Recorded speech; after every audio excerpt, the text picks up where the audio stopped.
All righty. Good evening, everyone. If everybody can just please rise for the Pledge of Allegiance.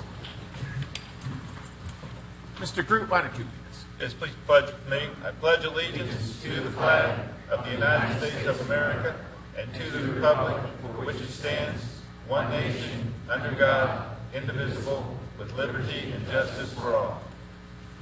Thank you, Mr. Groot. Chief White.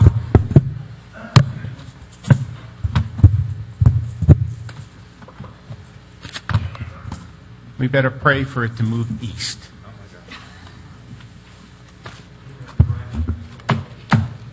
Now my kids are on the West Coast, east, out to the ocean. Anyone that's in this pathway, this is very dangerous. They play the drum line. Father God, the events that are unfolding on our state over the next, I think he heard that one, I guess. Lord, we ask for your blessings and your comfort and your protection, Lord. We know how dangerous these things can be, and people are worried. We know that. We're prepared. We've worked hard this week. You've protected our employees as we've done so, and we ask for that protection while they're out there in the danger, in the mist, as we're mitigating emergency situations. Lord, protect us and bring us back safely to the next meeting here in these chambers. Amen. Thank you, Chief. This time I'd like to call our meeting to order. It is approximately 6:48 p.m. We have all members of council present. First item on our agenda this evening is actually going to be our budget hearing. So just bear with me a moment here. Get a few things organized.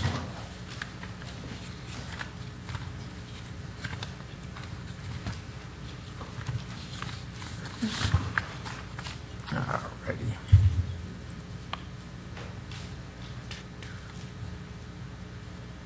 Alrighty. So the first item of business are resolutions number 3462-17 and 3463-17. This is the first public hearing to adopt the tentative fiscal year 2017-2018 millage rates and budget. Mr. Cobb, I'm going to turn it over to you for introduction. Thank you, Mayor. As you said, this is the first of two public hearings. The second public hearing will be on September the 18th. The FY 17-18 budget is balanced using a tentative millage rate of 5.0770 per $1,000 of assessed valuation for the city's operations. The debt service for the 2003 general obligation bond issue is set at 0.2050 mils, or $20.50 cents per $1,000 assessed valuation. That gives us a total millage of 5.2820. Through this budget, we've been able to maintain our service levels from 16-17. We've also been able to fund our debt service. We've funded a 3% salary increase for police and fire bargaining units as well as general employees. There are 4 new positions that are part of this budget. We have also funded our vehicle replacement plan, various capital purchases for public safety, our capital IT plan, and we also have some repair costs for the air handler in City Hall as well as the annex building. We have also maintained our 15% fund balance reserve for the budget. It's recommended that the City Council conduct this public hearing and adopt the resolutions 3463 and 3462. Thank you, Mr. Cobb. At this time, I'd like to open the public hearing on the fiscal year 2017-2018 budget. Before I do so, I do need to state that the tentative millage rate of 5.0770 mils is a revenue increase of 6.59% over the rollback rate of 4.7633 mils. At this time, I'll open up the public hearing. I do not have any requests to speak forms. Is there anybody in the audience who would like to address council at this time?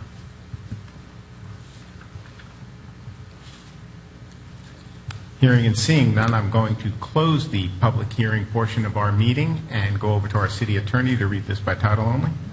Yes, Mr. Mayor. A resolution establishing the millage rates to be levied for fiscal year 2017-2018 by the City of Oviedo City Government adopting the millage rates for the 2017-2018 fiscal year for the City of Oviedo at the overall rate of 5.2820 mils with 5.0770 mils for the city's operations and 0.2050 mils for payment on the 2003 general obligation bond issue, expressing legislative and administrative findings and intent, and providing for implementing administrative actions, a savings provision, Scrivener's errors, conflict, severability, and an effective date. And that's the resolution by title, Mr. Mayor. Thank you, Mr. Groot. At this time, I'd like to entertain a motion to adopt the tentative millage levy resolution number 3462-17, setting the millage rate of 5.0770 mils, which is 6.59% higher than the rollback rate of 4.7633 mils, and combined with the general obligation bond issue of 0.2050 mils, the overall millage rate is 5.2820. I'd like to entertain that motion. So moved. Second that. We have motion second. Deputy Mayor, you have the floor. No, sir. Looks good. Council member? There's one thing that I'd like to have initiated perhaps as a October thing. I was talking a little bit with Mr. Boop and Ms. Jones about how we might accommodate for acquiring some land at the edge of Round Lake Park. It's listed at $100,000. This would complete the loop around there. It's not in the budget. We don't currently have any way to do it. But it sounds like if we were to agree to that now, we could make it a priority come October. The other question I had was whether you guys would be amenable to changing the $220,600 that's heading towards the Golf Course Enterprise Fund to a loan versus just a gift. Okay. Anybody? The land around Round Lake Park, I think we could talk about that in October for sure, because we're trying to cleat that, but the golf course, listen, we bought a golf course. It's got to get funded. This is what the people wanted in Twin Rivers. We got to do that. The whole city wanted it. We got to get off this golf course. But it would be funded either way. It's whether we think about it as something that they never have to reimburse, or whether it's something that, and in a way, it's six of one, half dozen of the others. Because presumably, if it's profitable, it would, any excess profit that it made would go back to the general But here's fund. the thing. We agreed that we're going to have a 3-year plan. We're going to make that golf course the best golf course in the state. We're going to get UCF out there more. That is our plan, and I am not willing to change my mind with that. I've dealt with that for 4 years. I know what this city wants, and we're not taking money away. If it doesn't work, we have Plan B. But I mean, I hear where you're going, but I'm not interested. But I do like the park complete around the park thing. And Bob, anything to add to that? I'm just, are we voting on both resolutions right now? We're going to get to the second one in a moment. Okay, so- This is really just the millage rate, but I was letting her go. Her questions really should come up on the next. Yeah. Exactly, that's what I was thinking. Yeah. So, They're all kind of lumped I was trying to together. just, You're being nice. and this millage rate, we've already, this is just the millage, that's all this is. right, so, okay. The questions Councilwoman raised would be the next one. Right, okay. No, I don't have anything. You're good? Keith, you're good? This is what we've been discussing for, what, Okay. 5 or 6 months? Yep. And just real quick, I'd just like to point out to everybody that this combined millage rate of 5.2820 is lower than the millage rate was back in 2004 without the general obligation bond for Oviedo on the Park. So back then, our millage rate was 5.335, so our actual millage rate of 5.0770 is over 5% less than what it was, and we certainly have 3 times the services that we provide. So great job by everybody. So all that being said, the motion on the table is to adopt. All those in favor of the motion, please signify by saying aye. Aye. Opposed? Motion carries. Moving along, we are going to now move on to the announcement that the tentative operating millage rate is set at 5.0770 mils, which is 6.59% higher than the rollback millage rate of 4.7633 mils, and combined with the general obligation bond issue of 0.2050 mils, the overall millage rate in the city is 5.2820 mils. And for those of you who have never been to a budget hearing, these are all state requirements that we announce this 3 and 4 times as we go through it. Next item up is resolution number 3463-17, and that is setting the tentative budget. Mr. Groot, will you do us the honors, please? Yes, Mr. Mayor. A resolution adopting the City of Oviedo's annual operating budget for the 2017-2018 fiscal year beginning October 1, 2017, and ending September 30, 2018, expressing legislative and administrative findings and intent, providing for implementing administrative actions, the savings provisions, Scrivener's errors, conflict, severability, and an effective date. And that's the resolution by title, Mr. Mayor. Thank you, Mr. Groot. At this time, I'd like to entertain a motion to adopt resolution number 3463-17. That would be adopting the fiscal year 2017-2018 tentative annual budget of $63,251,968 net of interfund transfers. Second. Motion second. Deputy Mayor? Nope, I just want to thank the staff. I know this was such a hard budget, not an easy one of all the ones I did, and you guys got creative, and it's balanced, and it looks great. So those are a lot of hours that went into that, to Kelly and Jerry. I know you didn't like that one, but the finished product is magnificent. So thank you very much. Councilman Britton? I'll echo that. This is never an easy process, but good job, guys. Great. Councilmember? Now you can bring up your boardwalk. Yeah, same thing as before. But I'm looking forward to next year tightening up. At some point, we will have to tighten up. Okay. So now, can you just, the boardwalk, I know that we just did buy a piece of land at Round Lake Park, and I think that completed That is the loop. on the corner, but there are 7 lots that you could probably build 2 or 3 houses on that are sort of inside the park, Okay. and they would connect through that corner piece all the way through to where you kind of walk down to the water at Round Lake. It's for sale. Drew, is this something that you've been looking at, or is there money for this? Is there grants for it? I mean, Mr. Cobb, maybe I should ask you first. I'm sorry. It's currently not in the budget.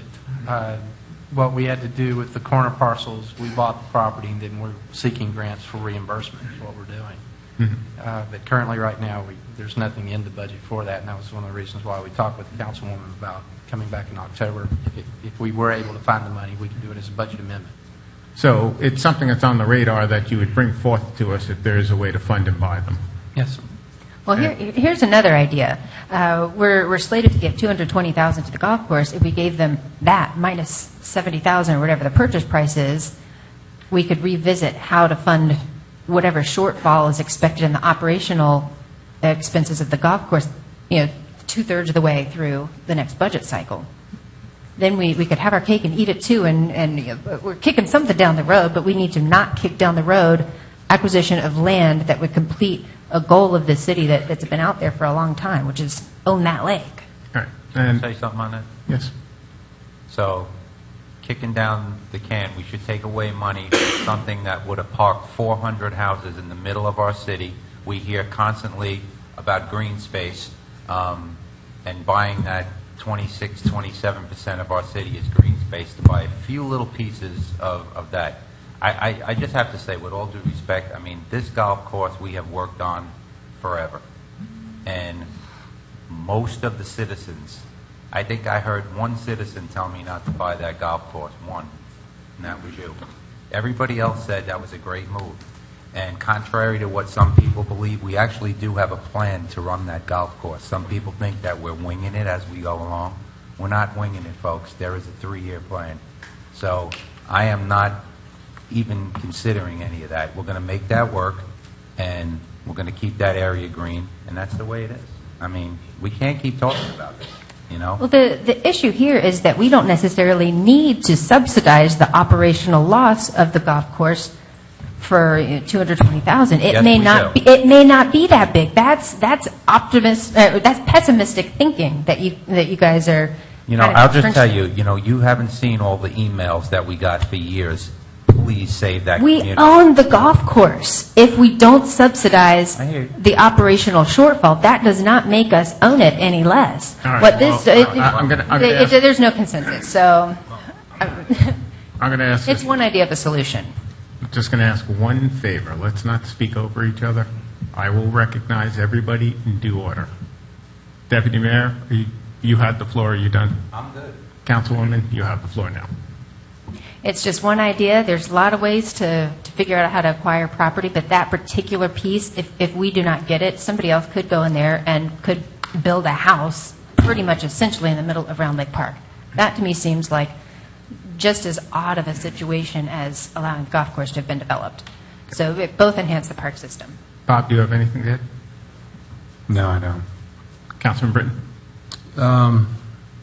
We've been working on this budget a while. Let's pass the budget. That's what we're here for, not to go tweak it. We can tweak it during the year if we have to.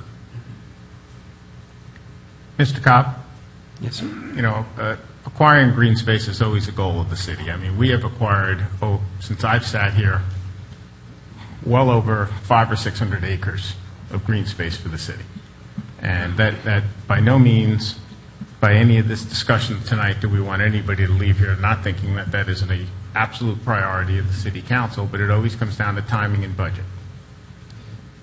Completing the loop around Round Lake Park, the corner that we were able to get, which I think we bought last year, was about, I don't know, 50 grand, 57 grand, something 60, like that. 65, I think it was. Well, whatever, yeah, right, because there was some cost. You know, was a parcel that sat there forever, because I think originally they brought it to us, they wanted $125,000 for it. Yes, if I sir, they remember, did. right? Yes. So, while, you know, real estate is finite, and council member is correct, I mean, you know, if somebody else buys it, we've lost our chance. If there are grant funds available, if there are funds available that we can possibly acquire additional land, I don't think there's anybody on this council, if something creative was brought to us where we could get it and then seek reimbursement through a grant fund, that we shouldn't do that. So, you know, in terms of that, I would be fully in support of us exploring it, keeping it on the radar, and figuring out if there is something we can do. But right now, the question is the budget as presented. So there was a motion on the table. There is a second. Let me just make sure that I went to everybody. I'll go up and down one more time. Good to the order? All righty. Motion on the table is to adopt. All in favor of the motion, please signify by saying aye. Aye. Opposed? Motion carries. I need now to announce that the second public hearing, because, yes, we get to do this all over again, will be on September 18th, 2017 at 6:30 p.m. right here at City Hall in the City Council Chambers, 400 Alexandria Boulevard, Oviedo, Florida, 32765. Do I have a motion? Second. Motion second. Any further discussion? No? All righty. All in favor of the motion to schedule that second public hearing, please signify by saying aye. Aye. Opposed? Motion carries. All right. So we are now going to close our budget hearing and move on to the first item, which is ceremonial items and presentation. So that is Drew, who is taking care of this one. Mr. Cobb, is that Drew? Is that you? I know we I think have it's a folks combination of Mr. Boulware and Mr. Doobie and possibly All Commissioner righty. Valari. So come on up, guys. Come on Commissioner up, Bob.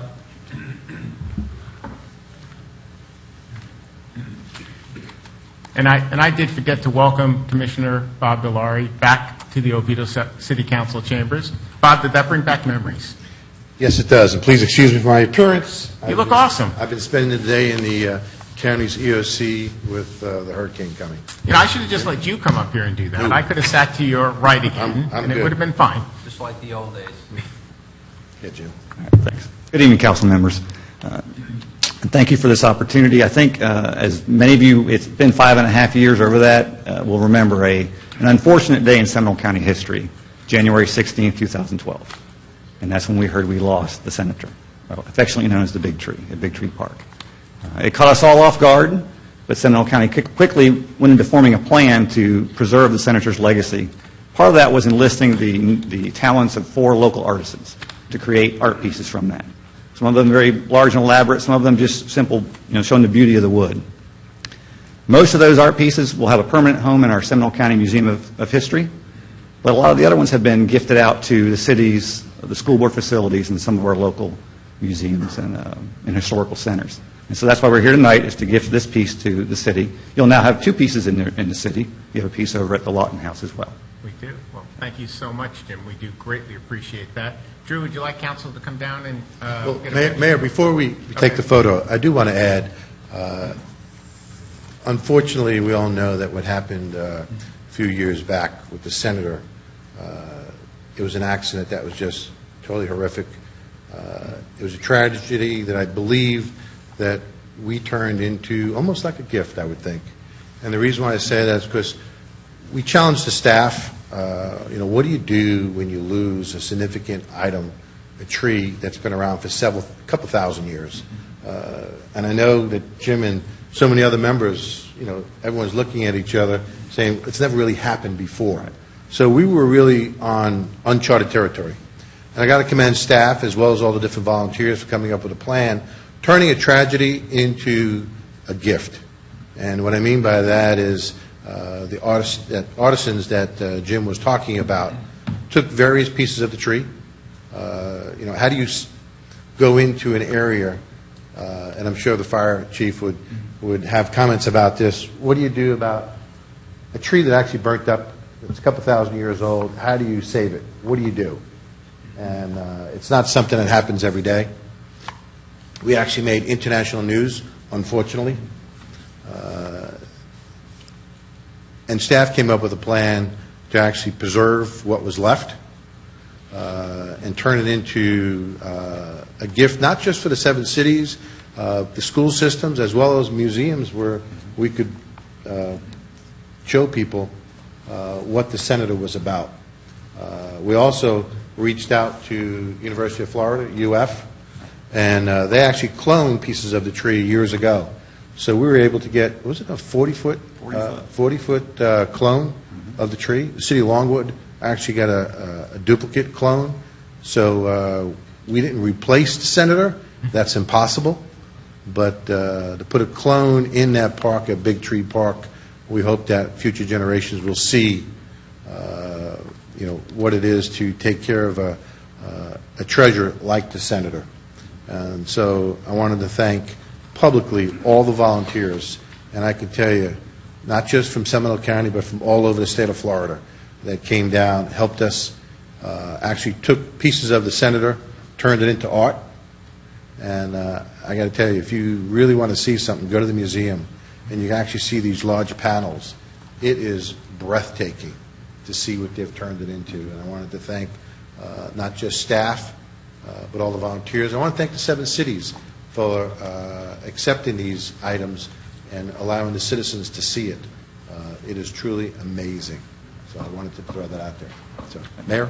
Commissioner, aren't there other clones as well? More than one? Yes, there is, but unfortunately,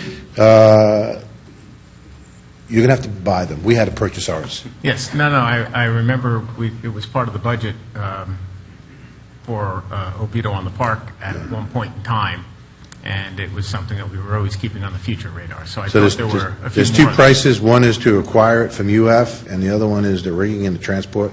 And they're both hefty numbers. Yeah, that's why it's not in the park right now. How hefty are we talking?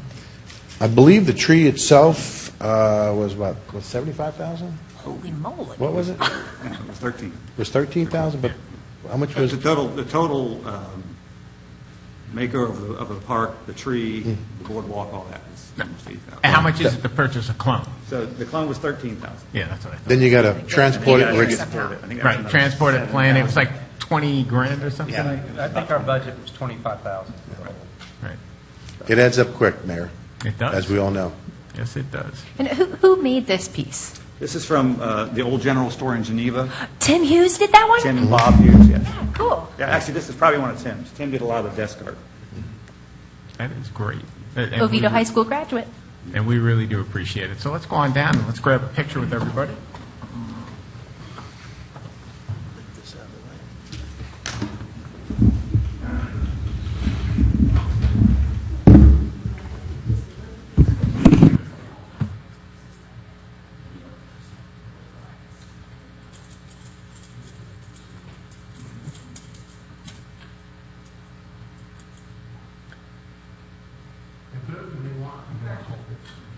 Jim, there was a time where actually, pieces of it were actually cassette. There was an auction. Yes. You had an auction. And the artisans actually had a part of the purpose. When you get you just kind of shit it out, right? So Kind of like they like each other, okay?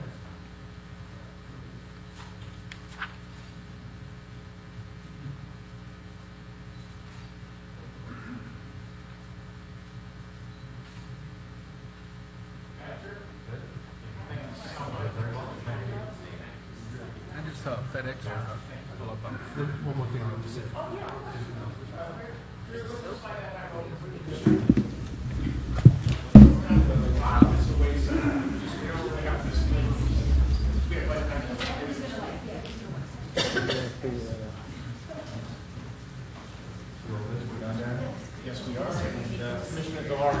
Just one more item, and I'm not trying to speak out of turn, Mayor, but it's on your agenda. Unfortunately, I've not been home all day, and I'd like to get something to eat tonight. You do have an ordinance coming up about the fertilizer ordinance. It's almost a copy of the county's ordinance. I fully support this. I'd like to ask you for your support. Over the several months after we have adopted it, we've not had any issues with it. I think it's important that we take care of the environmental issues of this county, and when it comes to protecting the waterways of pollutants, of total maximum daily load, TMDLs, this is going to go a long way. I fully support it. Our commissions fully support it. I'd like to ask for your support as well when it does come up on the agenda. It's always been a pleasure speaking to you all, and I wish you great success tonight. At the EOC today, I tell you that your staff, as well as of the 6 other cities and the county staff, has been there all day. They're going to be there not just tomorrow, but throughout the whole time of the storm. The storm was moving back and forth. It did move a little bit east. Now it's moved a little bit west. I'm sure you've gotten an update from the fire chief. There'll be another update tomorrow morning. And everyone's doing everything as best as they can. I want to thank your city for your support, and not just the city, but your support for the county. And it's a hand-in-glove type of attitude and a relationship. I want to thank you all for your support. Thank you, All right, but Be safe. Commissioner, we're in this together. And support this, please. We will. Thank you. That is the end of our ceremonial items this evening. So the next item on the agenda is I'd like to entertain a motion to approve the minutes for August 21st, 2017. That was a regular session. And August 28th, 2017, that was a work session. So moved. Second? Motion second. Bob, anything? Council member? No. No? Everyone good on my left? All righty. Motion on the table is to adopt. All those in favor, please signify by saying aye. Aye. Aye. Opposed? Motion carries. Moving along, we're on to the public comment portion of the meeting. This is for items that are not on the agenda or perhaps do not have public comment. I do have one written request that I will call, and that is from Pam Meharg. Did I get that right? Close? Close. All right. When I can't figure them out, I just go phonetic. It's close. My name is Pamela Harg, 637 Sabin Lake Drive, Longwood, Florida, and I'm the Conservation Chair for Seminole Audubon Society. And Commissioner Delary almost just said what I needed to say there. Just wanted to speak this evening to, we'll be submitting public comments to you all on a letter asking for your support for the fertilizer ordinance that you all will be considering in the next 2 weeks for adoption. Seminole County staff and the county commissioners worked very hard with the environmental community to come up with what we feel is a very strong ordinance to help protect our public waterways. Fertilizer runoff is a significant non-point source of nitrate pollution in our waters, and we feel the ordinance will go a long way toward keeping our waterways clear. We also think for the cities to adopt the county ordinance makes it much easier for the citizenry to understand the what's being done regulation-wise in the county. Seminole County is focusing on the educational component of this, and it helps when the cities and the county are on the same program. Doesn't confuse the citizenry. So we would just like to ask for you to support when it comes up the fertilizer ordinance. We think it's a great one that will help protect our waterways. Thank you. Thank you, Pam. And Pam, if I could just ask one quick question. Absolutely. I'm assuming this is a mirror image of what the county has? With the exception of, I believe, there's some changes in the enforcement part of it. The rest of it is exactly the So same. what we saw at Mayor's Managers and what we've gotten, well, you would know, I'll ask Brian later on, but mirror image, okay. Yeah, and I believe your city attorney, and I know your staff is supporting is that as written. And in each one of the cities, the enforcement has changed a little bit, but it's primarily the regulations are the same. Great. Okay. Thank you. Thank you. That is the end of the written requests. Is there anybody in the audience who would like to address council? Seeing and hearing none, I'm going to close the public comment portion of the meeting and move on to the consent agenda, which is items 5, 6, and 7. What is the pleasure of council? Mr. Mayor? Deputy Mayor? I'd like to make a motion to approve the consent agenda as presented. Second. Motion second. Any discussion, Deputy Mayor? No, sir, it looks good. Bob, you made the second. Councilmember Pollak? Looks good. My left, my right? Good. On item number 7, you know that I always have reservations about not booking things as loans. If we are dying to spend $58,000 on something, it looks like the Oviedo Boulevard striping was not funded this year. Am I correct in that? So Oviedo Boulevard striping was not funded. Neither was a crossing at Boston Hill Park across 434. That seems like it would be a very appropriate use of the local option gas tax.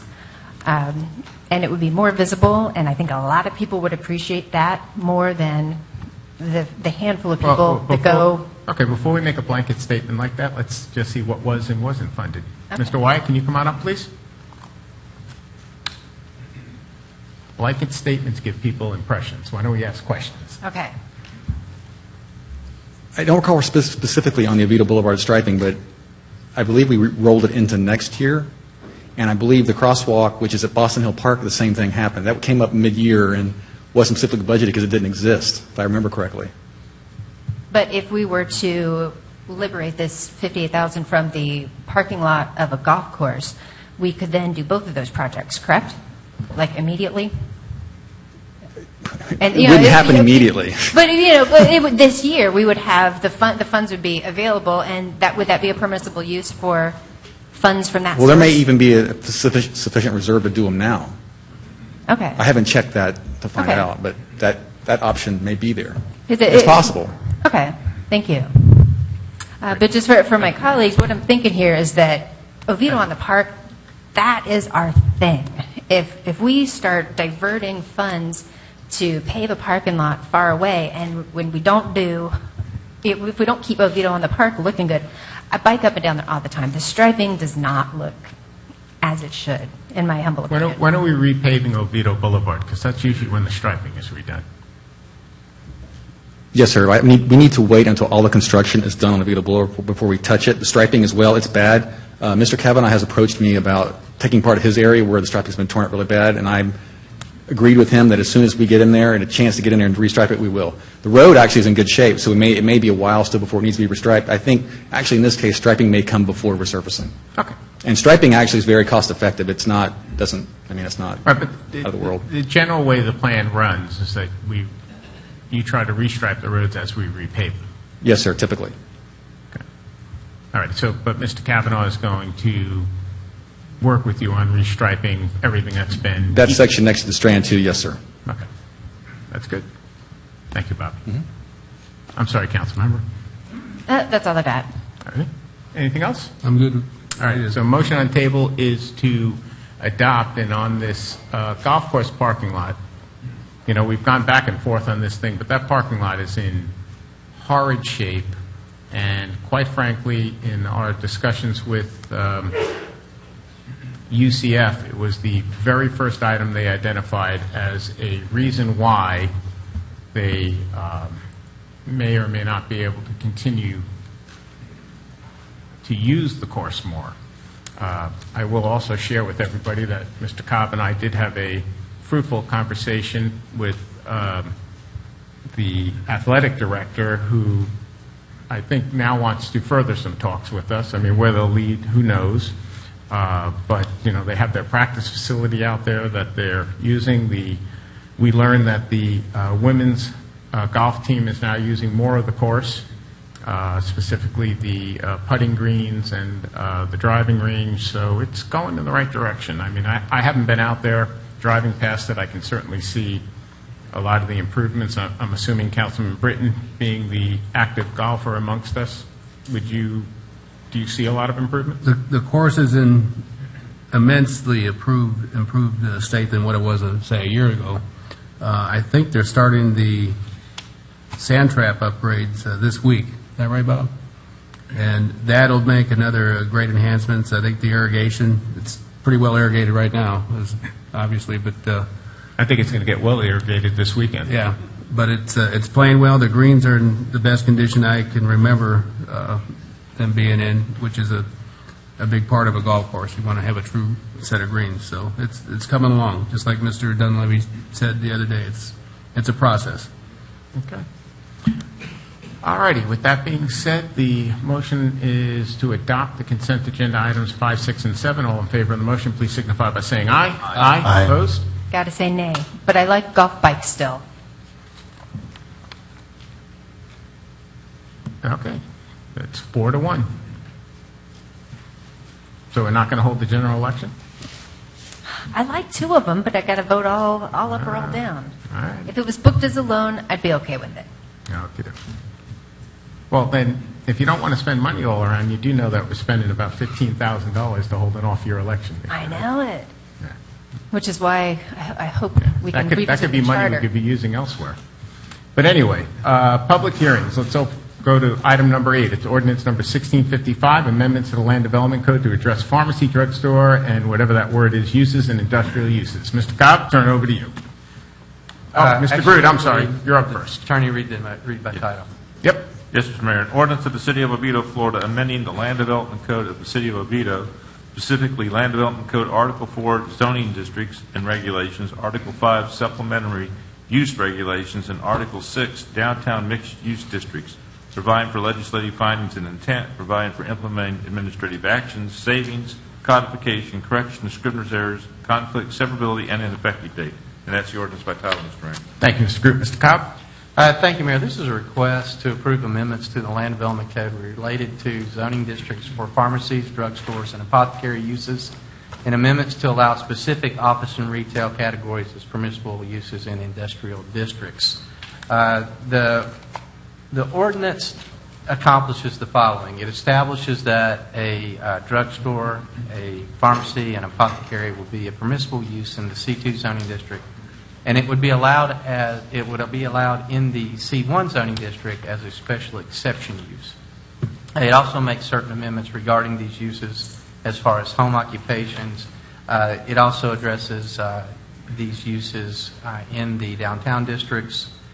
And it adds a clarification that if there is an existing pharmacy, drugstore, apothecary, they can stay in that location and still be considered as a permissible use. The other thing that this ordinance does is that it adds professional offices and business offices, as well as repair shops, no trucks or outdoor storage, repair shops with no outdoor storage, funeral homes, specialty shops, alcoholic beverage package stores, retail with no outdoor storage, retail with outdoor storage, veterinarians with kennels or without kennels, adds those as permissible uses within the industrial zoning classifications. We have 2, I-1 and I-2. Adds those districts, those uses as permissible uses. The Local Planning Agency conducted a public hearing on August the 8th, and they expressed some concerns. They recommended that the number of for pharmacies, drugstores, and apothecaries, that they also be allowed as permissible uses within the downtown mixed-use district, City Hall retail, and the downtown mixed-use district, New Downtown Sub-Area A zoning district. So they recommended adoption, but they added that those 2, we allow them in those 2 zoning districts. It's recommended that City Council conduct a public hearing and adopt ordinance number 1655. Thank you, Mr. Cobb. This time I will open up the public hearing on ordinance number 1655. I have 2 written requests. First one comes from Mr. Dean Tasman.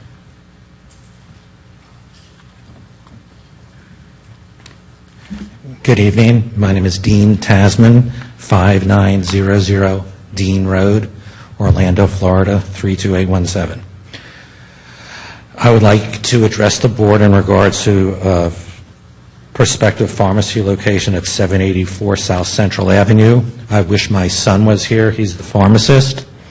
As you know, during a state of emergency, drug protocols change, where emergency supplies increase from a 3-day supply to a 30-day supply. So he's been very, very busy these last few days filling prescriptions for the residents of actually Orange County, which he wished was for the residents of Oviedo. In this regard, the LPA recommended, and I know Mayor and Mr. Britton were part of the LPA at one point in their careers. They recommended, after long deliberations, to include or not change the zoning for MUD-CHR and MUD-NDA. Those are the zoning districts basically at the corner of Alfea Trail or Central and Mitchell Hammock Road. Walgreens is located in one of those two districts. We are requesting that you include those districts in the new zoning ordinance or not change the ordinance, not change those districts from the ordinance. At this point in time, I don't know if you're aware, we purchased the property. We went to pre-development meetings. We were told a pharmacy would be able to exist in our zoning district. We did all the right things. We spent time. We have engineering done. We have plans for a pharmacy near the corner of Mitchell Hammock and Alfea Trail. At the same time, in the last few days, we have also applied for a certificate of vesting. And I'm asking also at this time, if due to our hardship, if there could be a fee waiver of approximately $2,750 if you do not approve the location of the pharmacy in the MUD-NDA zone. That would help us pursue this further. If I could answer any questions, I'd be glad to. Thank you. Thank you. Next written request I have is from Mr. Steve Edmonds. Good evening, Council. Steve Edmonds, 1022 Vanessa Drive, Oviedo 32765. Thanks very much for taking the time and going through the process on this. I want to say for the record again that I don't think that Council should have done anything on this and should have just left it the way that it is. But that being said, the reason why I'm here is to thank you, because I could be in Lake Mary with about 24 of my compatriots, reminding them that 71% of the folks voted for this and want access to this type of medical option. So the other thing that I wanted to put out on record before I thank you all once again for taking the time to examine all aspects of this is that I have seen in the last 6 weeks to 2 months probably about 12 to 18 different meetings, whether they be P&Z meetings or whether they be council meetings or whether they be other types of municipal kinds of forums on this. And every time I hear from the dais some story of NIMBY not in my backyard. And it's only from the dais. It never has come from a citizen, not in any of those meetings. So, you know, when you're making these deliberations and you're talking about folks saying, well, they didn't vote for it to be on their corner. Well, they did vote for it to be on their corner, number one. And number two, not one person has come up and put their name on the record and put their face on camera and made their stake known. So I think that should be a consideration and something that should be on the record and known. So with that, again, thank you very much for taking the time over the last 6 weeks or so to go through this process. I highly recommend or hope that you can figure out a way to accommodate the folks with the pharmacy that's going. But I do appreciate the fact that we are going to treat this like it should be, which is a pharmacy within the city limits. So thanks very much. Thank you. That is the end of the written request. Is there anybody else who'd like to address City Council at this time? Seeing and hearing none, I'm going to close the public hearing portion and move on to the pleasure of council. Mr. Mayor, I move we approve ordinance 1655. Second. I have a motion. I have a second. Councilmember, you have the floor. If you guys could hop over to attachment 3, that shows some black crisscross stuff that is where pharmacies are currently allowed, that under the proposed ordinance, they would not be allowed.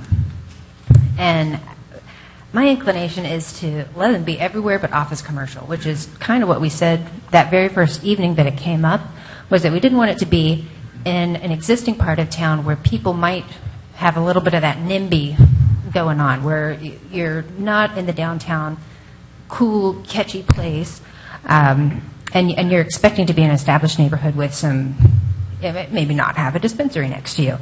So if we could change this to allow it everywhere it currently is, like all the downtown stuff, if you look at where all those crisscrosses are, that is a lot of places where a pharmacy is no longer allowed.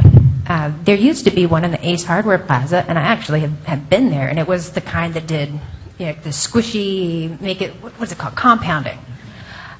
So to say that Ace Hardware Plaza cannot have a pharmacy, I'm not sure why we would do that. So I like where we're heading, and I hope there's some consensus to pull back a little bit with taking away this many property rights for like all of downtown, and maybe just make it a special exception to have a pharmacy and office commercial. Thank you. Who was my seconder? Keith. I did the second. Now, I'm in favor of the ordinances written. Written the original way. The original is. All right. Bob? This ordinance, I've had mixed feelings on all along, and to Mr. Edmonds' point, no one's come up here and said anything, but I think most of us have received phone calls about it, and because of the pending storm, there was a lot of individuals that couldn't make it out here this evening to speak. What I was proposing, when I came into this meeting tonight, was to table this for the next meeting, to allow other people to speak, because they're not having the opportunity this evening because they're having to take care of other obligations due to the storm. So that's where I'm at on this. I see both sides of it, and I see the need for this treatment, but I do want to make sure everybody has a voice and is heard. Okay. Deputy Mayor? Well, one thing you have to remember is that, I look at Oviedo always being a leader on whatever issue of the day is out there, and this is no different.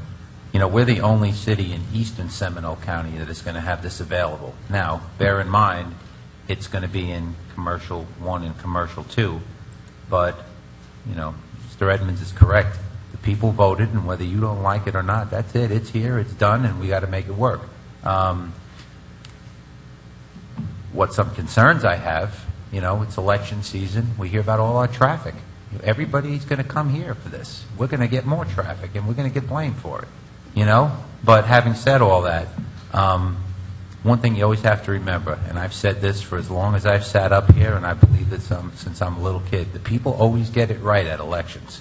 Usually when the masses speak, they get it right. And, time will tell on this one. Everybody has mixed feelings on this, but I will say, if something's going to help somebody, then I'm for it. But Oviedo has the right, being the only city over here now, that has this, to have a little bit of control and to put it where, honestly, people will congregate more and it'll work. So I'm happy that we're not at another city tonight that I'm sure you'll be mad at later. We don't know that for a fact. They may be mad at later. Well, I'm just proud of this group of five that under enormous pressure, city council honestly shouldn't have to be making the decision on this. This is one of those ones where I wish the state, as much as we all hate them impeding on our home rule, this is one where I wish they would have just set a clear set of guidelines and made it fair for everybody. But Oviedo is fair for everybody, so it'll be here. I think this is more than fair.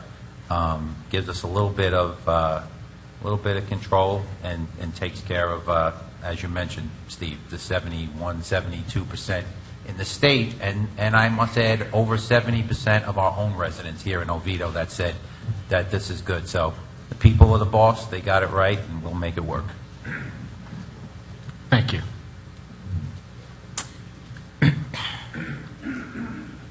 Mr. Cobb, let me just ask a quick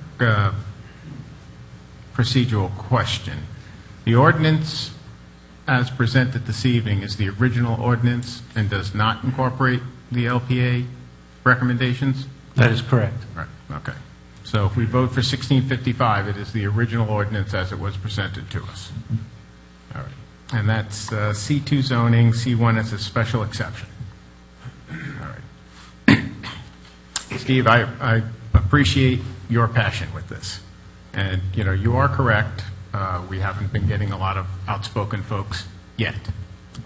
And I say yet because the NIMBY is going to occur the very first time an application comes in for one. So we'll wait and see. We'll have you come down here when all those folks are here with their pitchforks. And I'll be glad to educate them. and we'll just point at you and we'll blame it on you, and there you go. That's fun. I got big shoulders. Hey, well, we do appreciate that.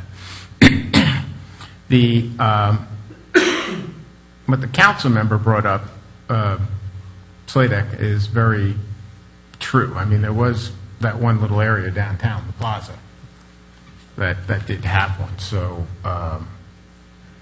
what I'd like the council to consider is that area has a unique district known as MUD-CHR, and MUD-HDC is what encompasses that area. And if we make those two districts by special exception, put them in the same category as C1, then we kill two birds with one stone. If pharmacy wants to go in either of those locations, they just go through the process, come into the council, and, you know, we can say yea or nay to it, but then we're not just obliterating it and taking it away where one used to stand. So if the council would consider that, you know, I'd like to see if we can tack that on as an amendment. And I forgot who made the motion. I didn't write it down. I did, and I'd like to tack that on and more. Well, I'm offering you a little bit. Okay, I'll take it. Seconder agree? Who made the second? And this would include, I'm looking at... It's really just that district is the small downtown. The intersection of... Yeah, 434 and 41926, the Nelson and Company Plaza. There used to be one in there. Could you get on board with it not just being a special exception, but just flat out allowed? I think we should take baby steps, my personal opinion. I can live with that. All right. Okay. Mr. Mayor? Yes. The property that the pharmacy that they were speaking of, is that in one of those zoning districts? No, it is not. It is not. What zoning district was that in? Was that NDA? Yes, sir. I would like to tack NDA. If we're going to do this, I'd like to tack the NDA on as well, if the motioner and seconder. The more the merrier, all of them. It doesn't look like that has legs. Okay. Wait, no, seriously? You guys don't want to add that in? No. Okay. I didn't hear a second. Really? No, even with a special exception? Man. Okay. All right. Can I ask a quick question, Mr. Mayor? Mm-hmm. You know, we're getting to this special exception. Mr. Groot, this might be for you. Isn't there a problem with us having a special exception? I talked to Mr. Cobb a little bit about this on, let's say we made a special exception for everything. Anybody that wanted to put a pharmacy in the city had to come for special exception. There's an issue with that, isn't there? Or can we do that? Actually, you could do that.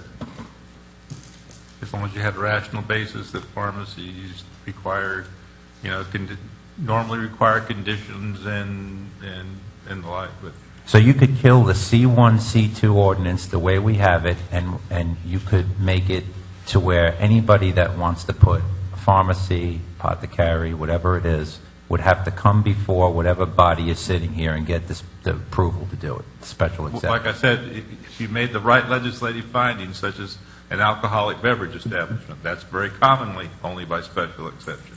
But that's because of the great care that must be taken in locating them and the like. You'd have to make the right legislative findings. I think you have it when it comes to, in this case, medical marijuana dispensaries. Mm-hmm. Okay. And if Mr. Mayor, if that motion, which I heard was seconded, and so you have an amendment, I think, adding those 2 zoning districts, along with that, would you grant authority for staff to modify this ordinance to incorporate those 2 zoning districts as special exceptions? Because we're not going to have the language for you right now, but we can take care of it after the fact.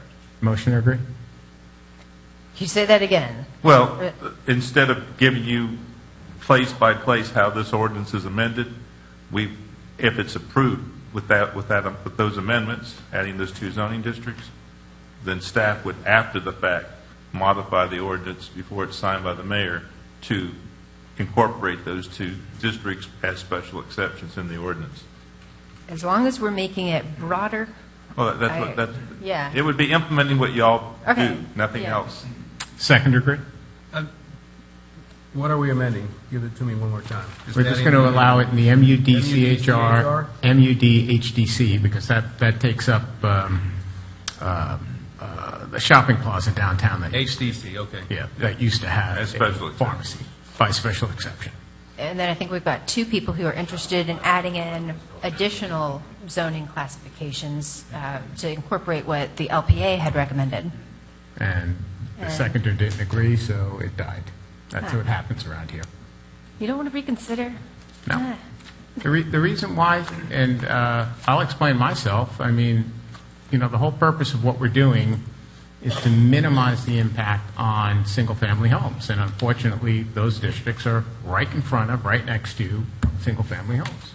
They're And- right on 434 in an area that was designed to be a very urban, interactive place where you have houses next to commercial and you can walk to get your prescriptions. And in that whole area, that won't be possible Well, now. that'll be answered in the vesting question, which he's going to apply for, and Mr. Groot will figure it out. Are we talking about the shopping center by the hardware store? Well, not that. We're talking about between bounded by Mitchell Hammock and 419. That whole area, like the entire downtown. Plenty of without other crossing uses it. that can go in there. There are, but this is like the Walgreens protection plan.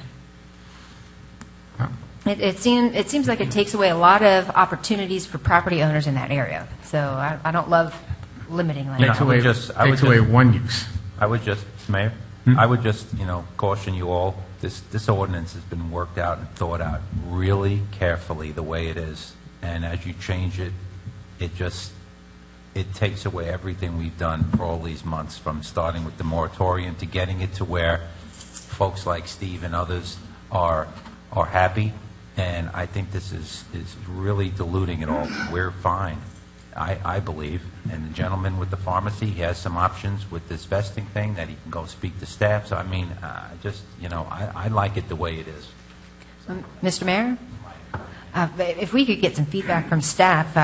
When I first came across this ordinance, I was in a different state. I read through it and called up and said, hey, what's up with this very narrow thing? And the feedback that I got at the time was it was advertised that way because you can always make it broader, but you can't make it more narrow. And they figured this was the narrowest that it could possibly be. So I don't know that there was a whole lot of thought going into it other than how can we advertise this in such a way that it leaves the maximum flexibility for council to do what is best for Oviedo. But I don't know if somebody from staff wants to chime in, if it was more thought out than that. I'll take care of asking of the staff. I think Mr. Groot is ready to answer your question. Well, in terms of the title, anything that is in Article 4, 5, or 6 can be amended, which is what you just did. But this ordinance has been painstakingly drafted. I mean, it was not just done as a placeholder to get to the council, I can tell you that. You agree with that, Teresa? This was analyzed and thought out before it was presented to y'all. And staff adhered to the recommendation at the local planning agency, too. So it's not just a placeholder ordinance. Mr. Cobb, do you have something to add? I was just going to say that when this ordinance was first brought up, when we were having the discussions about the moratorium, we followed council's direction in developing the ordinance. Council gave clear direction. I believe it was I believe it was in June when we first started working on this, and you gave clear direction of what you wanted us to do, and that was what is being presented to you tonight. So I guess that's the thing that I would say. Yes, when we answered your question, it is very narrow. And you can't go more restrictive, but you can go less restrictive. That is true. But we developed the ordinance based on the direction we received from this body. We didn't just develop it to make it as restrictive as possible. We did it based on the direction we received. Thank you, Mr. Cobb. Hearing no one else, I'm going to call the question. The motion is on the table to adopt ordinance number 1655, adding into it by special exception MUD-CHR and MUD-HDC. Mr. Mayor, just to clarify, so this is not the original, it's those exceptions you just said, correct? That's why I just announced it. Okay. All those in favor of the motion, please signify by saying aye. Aye. Aye. Nay. Think aye. Aye. Nay. And I want to be on the record, I was fine with the C1 and C2. I'm not fine with these changes, so don't misconstrue that. That's why I voted nay. All right, 3-2, it passes. Moving right along, we're up to ordinance number 1648, amendments to the city's 2025 comprehensive plans. That's Mr. Groot, can you read that by title only for us? Yes, Mr. Mayor. An ordinance of the City of Oviedo, Florida, amending ordinance number 896, said ordinance being the comprehensive land planning ordinance as previously amended, providing for amendment to the City of Oviedo comprehensive plan, to the amendment amending the land use element table 1.1, City of Oviedo future land use districts, density and intensity standards, and future land use element policy 1-1.1.10, providing for a savings provision, implementation, conflict, severability, codification, correction of scrivener's errors, and an effective date. And that's the ordinance by title, Mr. Mayor. Thank you, Mr. Groot. Mr. Cobb? Thank you, Mayor. This comprehensive plan amendment is a large-scale plan amendment. It's already gone through a transmittal public hearing. It was sent to the state. The state really had no comments regarding it. Now it's back for your second public hearing, which is your adoption hearing. The ordinance amends policy 1-1.1.10, which deals with the location criteria for commercial and office development, basically to say that commercial and office development shall be located and oriented toward arterial and collector roadways. Right now, the policy says that they got to be located at the intersections, and we have some commercial activities that are mid-block. And so we're making the policy reflect more of what we have here in Oviedo. It also amends the industrial land use category to allow office uses as part of the industrial future land use designation. And then lastly, it creates a new future land use designation known as high-intensity commercial. And it's to provide a higher intensity than the normal commercial land use. In your commercial land use right now, you have a maximum floor area ratio of 0.5. And you can get a density bonus through certain different things of 0.1, which would take you up to 0.6. What this high-intensity future land use designation would do would be to take you up to a density of 1.0 with a density bonus of 0.5, doing certain different meeting certain different criteria. And so like I said before, you've already had your transmittal hearing. The State Land Planning Agency reviewed it and had no concerns. It's recommended that the City Council conduct a public hearing and adopt ordinance number 1648. Thank you, Mr. Cobb. Is there an applicant present on this one?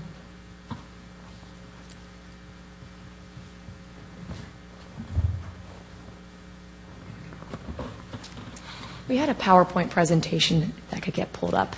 In the meantime, I'm Tara Tedrow. I'm an attorney from Lounge Drosdick, 215 North Yola Drive, Orlando, Florida. Before we start, I would ask, there are 4 items on the agenda for the same applicant. Is it okay if the presentation encompasses all of them? I know they need to be voted on separately, but for the It sake would of... be easiest. Why don't you just give us the whole presentation? Perfect. If we have questions as we go through the items, we'll call you up. Perfect. Thank you very much. Like I said, I'm Tara Tedrow here on behalf of the applicant, Johnson Development. The next slide shows you an aerial view of the property. It is located east of Swanson, west of Lockwood, and north of Mitchell Hammock Boulevard. You can see in the next slide an image of our adjacent neighbors to the north. That's Double Down Gymnastics, as well as a view of coming off of Lockwood Boulevard onto the currently vacant parcel in question. The next slide is another view of our adjacent neighbor, Double Down Athletics. That's a 2-story gymnasium, commercial use. Next slide is of the Shell gas station, also to our north, directly adjacent. We received a letter of support from the Shell gas station. It was submitted previously into the record. I didn't see it in your packet tonight, so I'm going to hand a copy to the clerk at the end of my presentation. The other slide shows you a view of our adjacent retail neighbors. There is a shopping center next to us with commercial and retail uses to the south. The letter of support you have in your packet is from that neighbor as well. And then your next slide again shows you our adjacent retail neighbors. That's the drive-through bank right there to the south, the side of their building facing our lot. If you look on the next slide, it gives you a view towards Swanson Drive, and this is just to orient you to where the Oviedo Groves apartments are located. But between where the building line that we're proposing is and those apartments, you have a 20-foot rear setback, a 50-foot right-of-way, you have a double-lined mature tree wall, then you have a masonry wall, 80 feet of double-loaded parking, as well as a drive aisle before you would even get to the stairwell to get to those apartments. So significant existing buffering between those residential uses, which always knew they would be next to commercial because that's what all of these parcels are currently zoned. You'll see that the next slide shows you a view looking from the Oviedo Groves parking lot over to our property, just to show you that there is a significant amount of buffering, so the view of our site is almost completely obstructed. And then our last image shows you just a view down Swanson Drive if you're at the rear of our property looking down that 50-foot right-of-way of Swanson.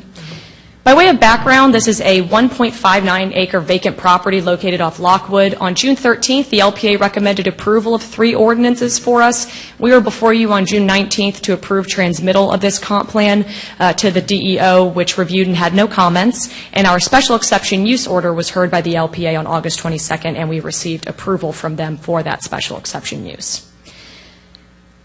We got 2 letters of support that are in your packet, and we also, at the last hearing, if you remember, the association came before you, and there were some questions as to working with the association to make sure that they didn't have any issues with the use of what we were proposing, and to make sure that everybody was fine with what we were going to be doing in terms of development. Since then, I sent a letter on June 15th to the association offering them our site plans, a detailed explanation of everything we were planning to do on site, and offering to hold a meeting with the association members. They held a meeting internally, and I guess nobody showed up, I was told. They never took us up on our repeated requests and offers to have a meeting, but I did talk with the association president dozens of times and have gone back and forth. We've even drafted a special individual assessment agreement, and my client has agreed to pay more than any other member of the association to make sure that the association is okay with us coming in and being a use that might be a little bit, I guess, different, but it is, again, a commercial use, but we've gone above and beyond. The association is happy with our willingness to work with them and pay more assessments than everybody else. So our request tonight is for approval of a comprehensive small-scale map amendment, the corresponding creation of HCIM as a future land use designation, rezoning, and special exception use order. So we'll be talking about all of these tonight at once, but then voting on them separately. The first component is a future land use amendment to go from commercial to high-intensity commercial. Now, as you heard from Brian, staff has initiated 2 changes to the comp plan that weren't our changes, but we also worked with staff in coming up with the HCIM designation, and I'll show you a little bit more information on that in 2 slides. But when it comes to the conversion from commercial to high-intensity commercial, now, if you keep in mind that a new future land use designation does not automatically permit anybody to come on a site and begin to utilize this. They would have to amend an existing future land use and get approval from you to be able to utilize HCIM on any properties. So, for example, the 94,000 square foot commercial self-storage facility that we are proposing, likely no other commercial use could come on our site and do that. And that's because any other 94,000 square foot commercial use would require 400 parking spots. So if you keep in mind the way that the code interplays with the comprehensive plan, as you are all intimately familiar, it is not as if you are granting blanket approvals for higher intensity development all over the city of Oviedo. Your staff takes into consideration, and a lot of consideration is taken by your staff, into the details of the project. So our project is very unique in that we only need 7 parking spaces, not 400, for the size of the building that we would be putting on our site. So the high-intensity commercial allows for alternatives in developing commercial uses within your city limits, but also has those same constraints that any other applicant would have in terms of comprehensive plan policies that have to be satisfied, as well as your code criteria that need to be met. The next slide shows you the zoning changes from C1 to C2.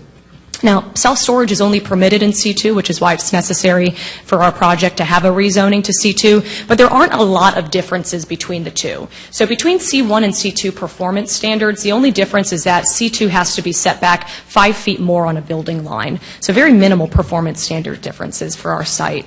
But in terms of overall use standards, basically they have almost all of the same uses by right, but what C2 allows that C1 doesn't allow by right are things like nurseries, commercial with outdoor storage, vehicle repair, gas stations, etc. And you'll note that some of those uses are actually right adjacent to us. So even though we are rezoning to C2, there's a gas station right next door to us, even though it is zoned C1 still. So our use is compatible, and under the considerations in the staff report that you received, you'll see that staff has recommended approval not only of the HICM designation, but also of the rezoning to C2 because we've satisfied the criteria under your code for a rezoning.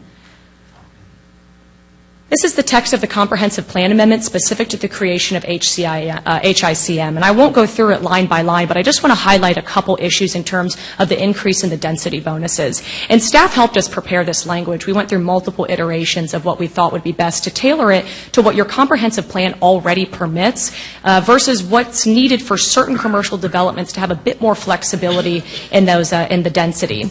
So you see there's a couple criteria built in there for how you could increase your density. One is if you have a regional commercial center, and that's consistent with your economic development policy 1.1.2.7 of your comprehensive plan.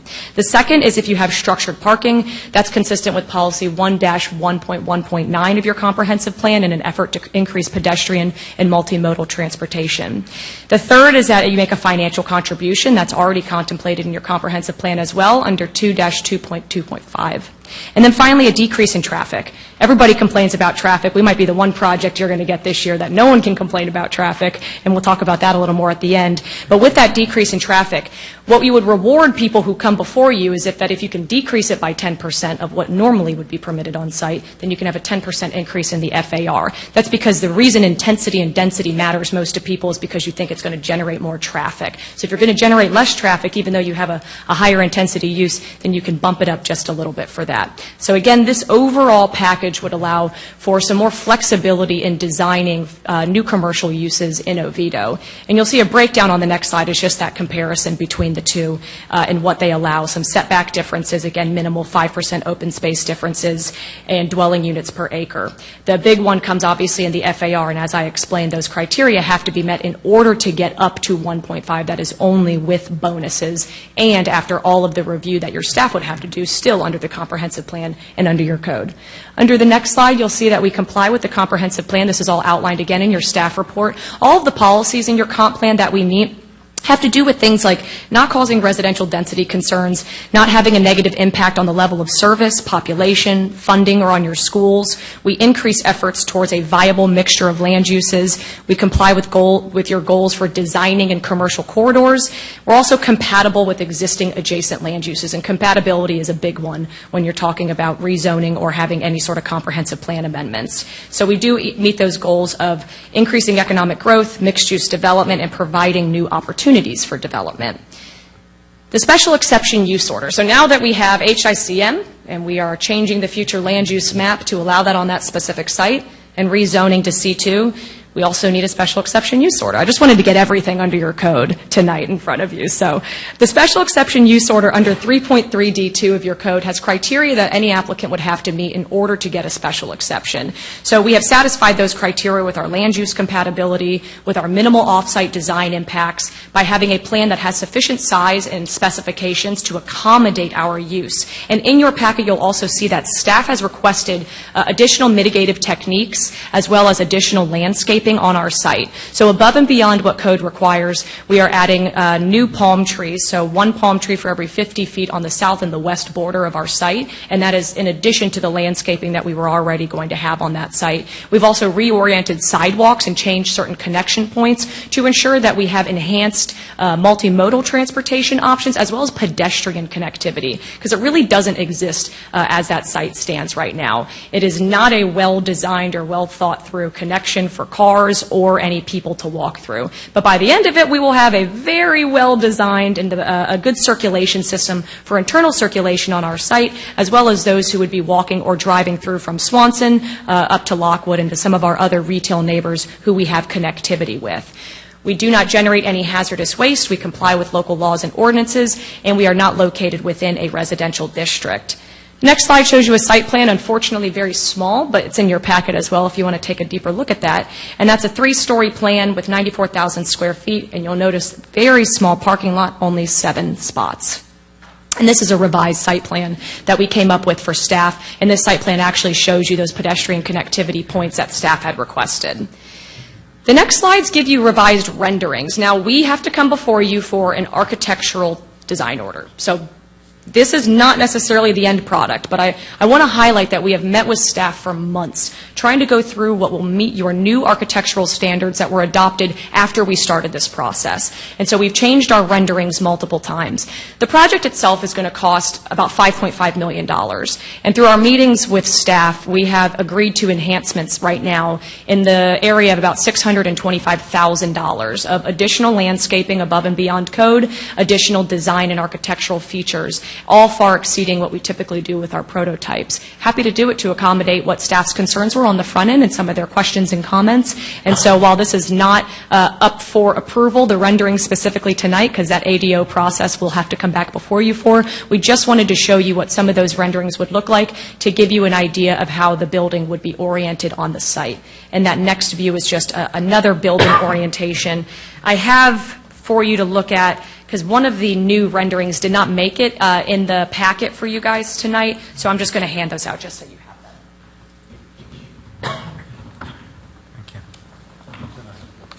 Thank you. Thanks.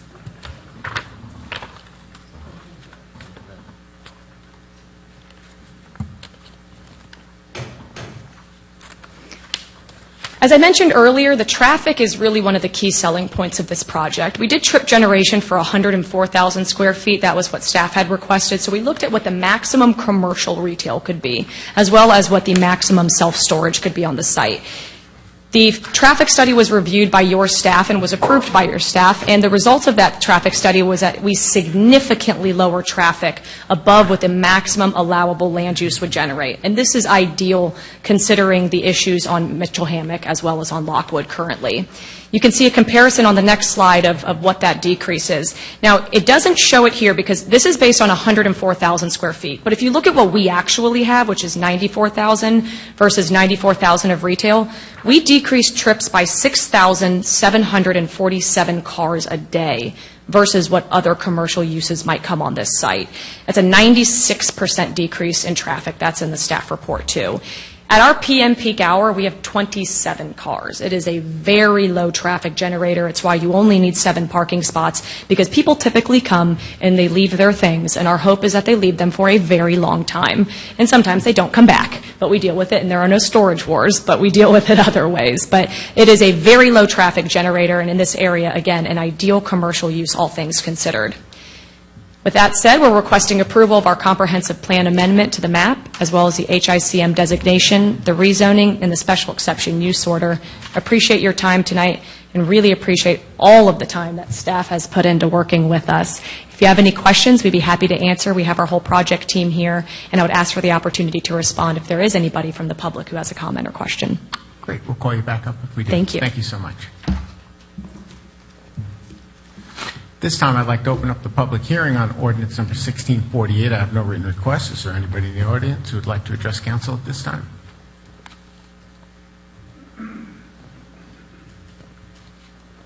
Seeing and hearing none, I am going to close the public hearing and move on to the pleasure of council. Mr. Mayor, Councilman. I'd like to make a motion to adopt ordinance number 1648. Second. We have a motion and a second. Councilman, you have the floor. I'm good. You're good? Deputy Mayor? No, I just want to say it's a perfect project for that spot, and for one of the great things that you pointed out was that such a decrease in traffic for a big building, because the use is not that intense. So, that's what we're trying to do, is work on our traffic. So a building like that is, for as big as it is, for such not that many trips, it's pretty amazing. So good job on that. Thank you. Councilman Britton? I'm good. Councilmember Slater? I'm good. All righty. Well, not to be... Wait a minute. Am I the only one that spoke on an item? That's You said what I was going to say. It's great. Well, with all being said, I mean, it is something that is a much less intense use than anything else that could have gone there, even if, in all fairness, 100,000 square foot of retail wouldn't fit on that little spot, but even the retail that would have fit on that little spot would have generated, 400, 500, 600 trips as opposed to the 20 or 30 trips. And I think that was a prior question that we asked 2 or 3 months ago. So, the storage industry is big, I guess, because I see you guys are building another one over by 417. So best of luck with it. Anything else for the good of the order? Hearing none, the motion on the table is to adopt. All those in favor of the motion, please signify by saying aye. Aye. Opposed? Motion passes. Moving along, we're going to go up to the companion to all this. All the rest of these will be companions as we go. Ordinance number 1649. Mr. Groot? Yes, Mr. Mayor. An ordinance of the City of Oviedo, Florida, amending ordinance number 896, said ordinance being the comprehensive land planning ordinance as previously amended, providing for amendment to the City of Oviedo comprehensive plan, changing the future land use of approximately 1.59 acres located on the east side of Swanson Drive and approximately 92 feet west of Lockwood Boulevard from commercial CM to high-intensity commercial HICM, providing for legislative findings and intent, providing for a savings provision, providing for conflict, severability, codification, as well as the correction of scrivener's errors and an effective date. That's the ordinance by title, Mr. Mayor. Thank you, Mr. Groot. Mr. Cobb, please enlighten us. Thank you, Mayor. This is a request to change the future land use designation of 1.597 acres from commercial to high-intensity commercial. The staff reviewed the application per the requirements of the city's comprehensive plan and found that the amendment to the comprehensive plan, the proposed future land use designation, is compatible with the surrounding area. The local planning agency considered this amendment at its on Tuesday, June 13, 2017, a public hearing, and they're at recommended adoption of ordinance number 1649. Staff also recommends adoption of ordinance 1649. It's recommended that the council conduct a public hearing and adopt ordinance number 1649. Great. Thank you, Mr. Cobb. The applicant has already spoken, so I will skip over that. I have no written request. I will open up the public hearing. Is there anybody in the audience who would like to speak on this item? Seeing and hearing none, I'm going to close the public comments and move on to the pleasure of council. Mr. Mayor? Deputy Mayor? I'd like to make a motion to adopt ordinance number 1649. Second? We have a motion and a second. Deputy Mayor? Nope, that's all in the first one. Looks great. Councilmember? Good. Councilmember Pollock? Good. Good. Good. All righty. I think we've all beat this dead horse, so we will just call the question. All in favor of the motion, please signify by saying aye. Aye. Opposed? Motion carries. Moving along, we're up to item number 11. This is, whoops, excuse me a second here. This is ordinance number 1650, zoning map amendment. Mr. Groot? Yes, Mr. Mayor. An ordinance of the City of Oviedo, Florida, amending the official zoning map to change the zoning district of approximately 1.59 acres located on the east side of Swanson Drive and approximately 92 feet west of Lockwood Boulevard from commercial C1 to commercial C2, providing for legislative intent, providing for implementing actions, providing for a safety provision, providing for non-codification, providing for the correction of scrivener's errors, providing for conflicts, providing for severability, and providing for an effective date. And that's the ordinance by title, Mr. Mayor. Thank you, Mr. Groot. Mr. Cobb, please enlighten. Thank you, Mayor. This is a request to change the zoning classification for the property that we had the future land use map amendment on from C1 to C2. The proposed C2 zoning district is consistent with the high-intensity commercial future land use designation. The C2 zoning district also, the applicant proposes to construct a 94,000 square foot self-storage commercial building. It is a permissible use within the C2 zoning district. It is not a permissible use within the C1. The staff reviewed the requested amendment per the requirements of the Land Development Code and found that the C2 zoning district is consistent with the property's now future land use designation, and also found it compatible with the surrounding area. Staff recommends approval. The local planning agency considered this request on Tuesday, June 13, 2017, conducted a public hearing, and thereat recommended adoption of ordinance number 1650. It's recommended that the council conduct a public hearing and also adopt ordinance number 1650. Thank you, Mr. Cobb. We heard from the applicant already, so I will just move right to opening up the public hearing. I have no written requests. Is there anybody in the audience who'd like to speak on ordinance number 1650? Seeing and hearing none, I'm going to close the public hearing and move on to the pleasure of council. Mr. Mayor? Deputy Mayor? Make a motion to adopt ordinance number 1650. Second. Motion, and we have a second by Councilmember Pollock. Deputy Mayor, you have the floor. No, sir. Looks great. Councilmember Pollock? Good. Councilmember Sladek? Good. Councilmember Britton? Good. All righty. We've all beat this dead horse. Let's move along. I'll call the question. All in favor of adopting ordinance number 1650, please signify by saying aye. Aye. Opposed? Motion carries. I like when I get to vote with you guys. It's a lot of fun. We enjoy it too. And it is happening more often, which is good. Yeah, you see, we're rubbing off on you.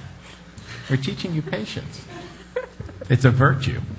All righty, moving along. We're up to resolution number 3459-17. This is the special exception use order. Mr. Groot? This is by resolution, Mr. Mayor. This is for me, Mr. Mayor. All righty. Well, they're asking me to have you read it by title only, so we will skip over that. We'll go over to Mr. Cobb. Thank you, Mayor. This is a request for council to adopt a special exception use order for the 1.59 acres that we have had two items already on. The special exception is to allow the personal storage facility to be located on the property. The staff reviewed the request per the criteria that is provided in the Land Development Code and did find that the property can accommodate the use in a compatible way. Staff, as mentioned by the applicant, the staff did request certain mitigative techniques to be incorporated into the property's design. The local planning agency also considered this resolution on August 22nd, and thereat recommended approval. Staff also recommends approval. It's recommended the council conduct a public hearing and adopt resolution number 3459-17. Thank you, Mr. Cobb. And just over to staff, I mean, just a scrivener's error, no big deal. I should have caught it. I'm just reading along. Don't worry about it. Applicants already made their comments. I have no written requests to speak on the resolution, so we'll move right on to the pleasure of council. Mr. Mayor? Yes. I'd like to make a motion to approve Resolution 3459-17. Second. We have a motion and a second. Councilmembers Pollock, you have the floor. I'm good. Good. Good. All righty, let's call the question. All in favor of the motion to adopt Resolution 3459-17, please signify by saying aye. Aye. Aye. Opposed? Motion carries. All righty, let's move along. We're up to item number 13. 13, which is, well, we'll give everybody a moment to clear.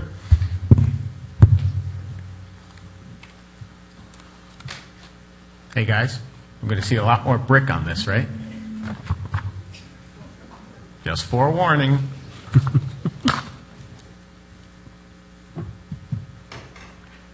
All righty, moving right along. Ordinance number 1657. This is the first reading, and this is the use of fertilizers. Now, this one is an ordinance, so Mr. Group. Yes, Mr. Mayor. An ordinance of the City of Oviedo, Florida, relating to the proper use of fertilizers and regulating the proper use of fertilizers by any applicator, providing for definitions, providing for implementing administrative actions such as the adoption of rules, providing for a savings provision, providing for enforcement penalties and remedies, providing for providing for conflicts, providing for severability, providing for codification as well as the correction of scrivener's errors, and providing for an effective date. And that's the ordinance by title, Mr. Mayor. Thank you, Mr. Group. Mr. Cobb? Thank you, Mayor. The city, along with our sister cities and also the county, we are a co-permittee under the National Pollutant Discharge Permit issued by the Florida Department of Environmental Protection. As such, the city is required by DEP to adopt an ordinance that regulates fertilizers containing nitrogen and/or phosphorus, as well as providing specific management guidelines for fertilizer application in order to minimize the negative impacts to the natural water bodies. Seminole County passed their ordinance with an effective date of February 28, 2017, and enforcement of that ordinance will begin on October 1st. Just some key highlights of Ordinance 1657. It does provide certain exceptions for turf management for active recreation areas such as golf courses and athletic fields. Fertilizers containing nitrogen or phosphorus cannot be applied to turf during a restricted season from June 1st to September 30th. However, fertilizers containing iron, manganese, and other micronutrients, also referred to as summer blends, can be applied during this restricted period. Fertilizers containing nitrogen that is used during non-restricted season, which would be October 1st to May 31st, must contain at least 50% or more slow-release nitrogen. The slow-release nitrogen content will increase to 65% 3 years after adoption. Just by way, the city's use of reclaimed water, where it's available, also contains nitrogen and should be sufficient for the purposes of residential lawns. Fertilizers containing phosphorus cannot be applied to turf or plants unless state-certified soil or tissue test verifies that there is a phosphorus deficiency. Use of deflector shields is required when applying fertilizer with a broadcast or rotary spreader, and no fertilizer may be applied within 15 feet of any pond, lake, stream, canal, or other water body, including wetlands. This ordinance was reviewed and edited by the city attorney, who recommends approval. Staff also recommends approval. It's recommended that the city council schedule a public hearing for September 18, 2017.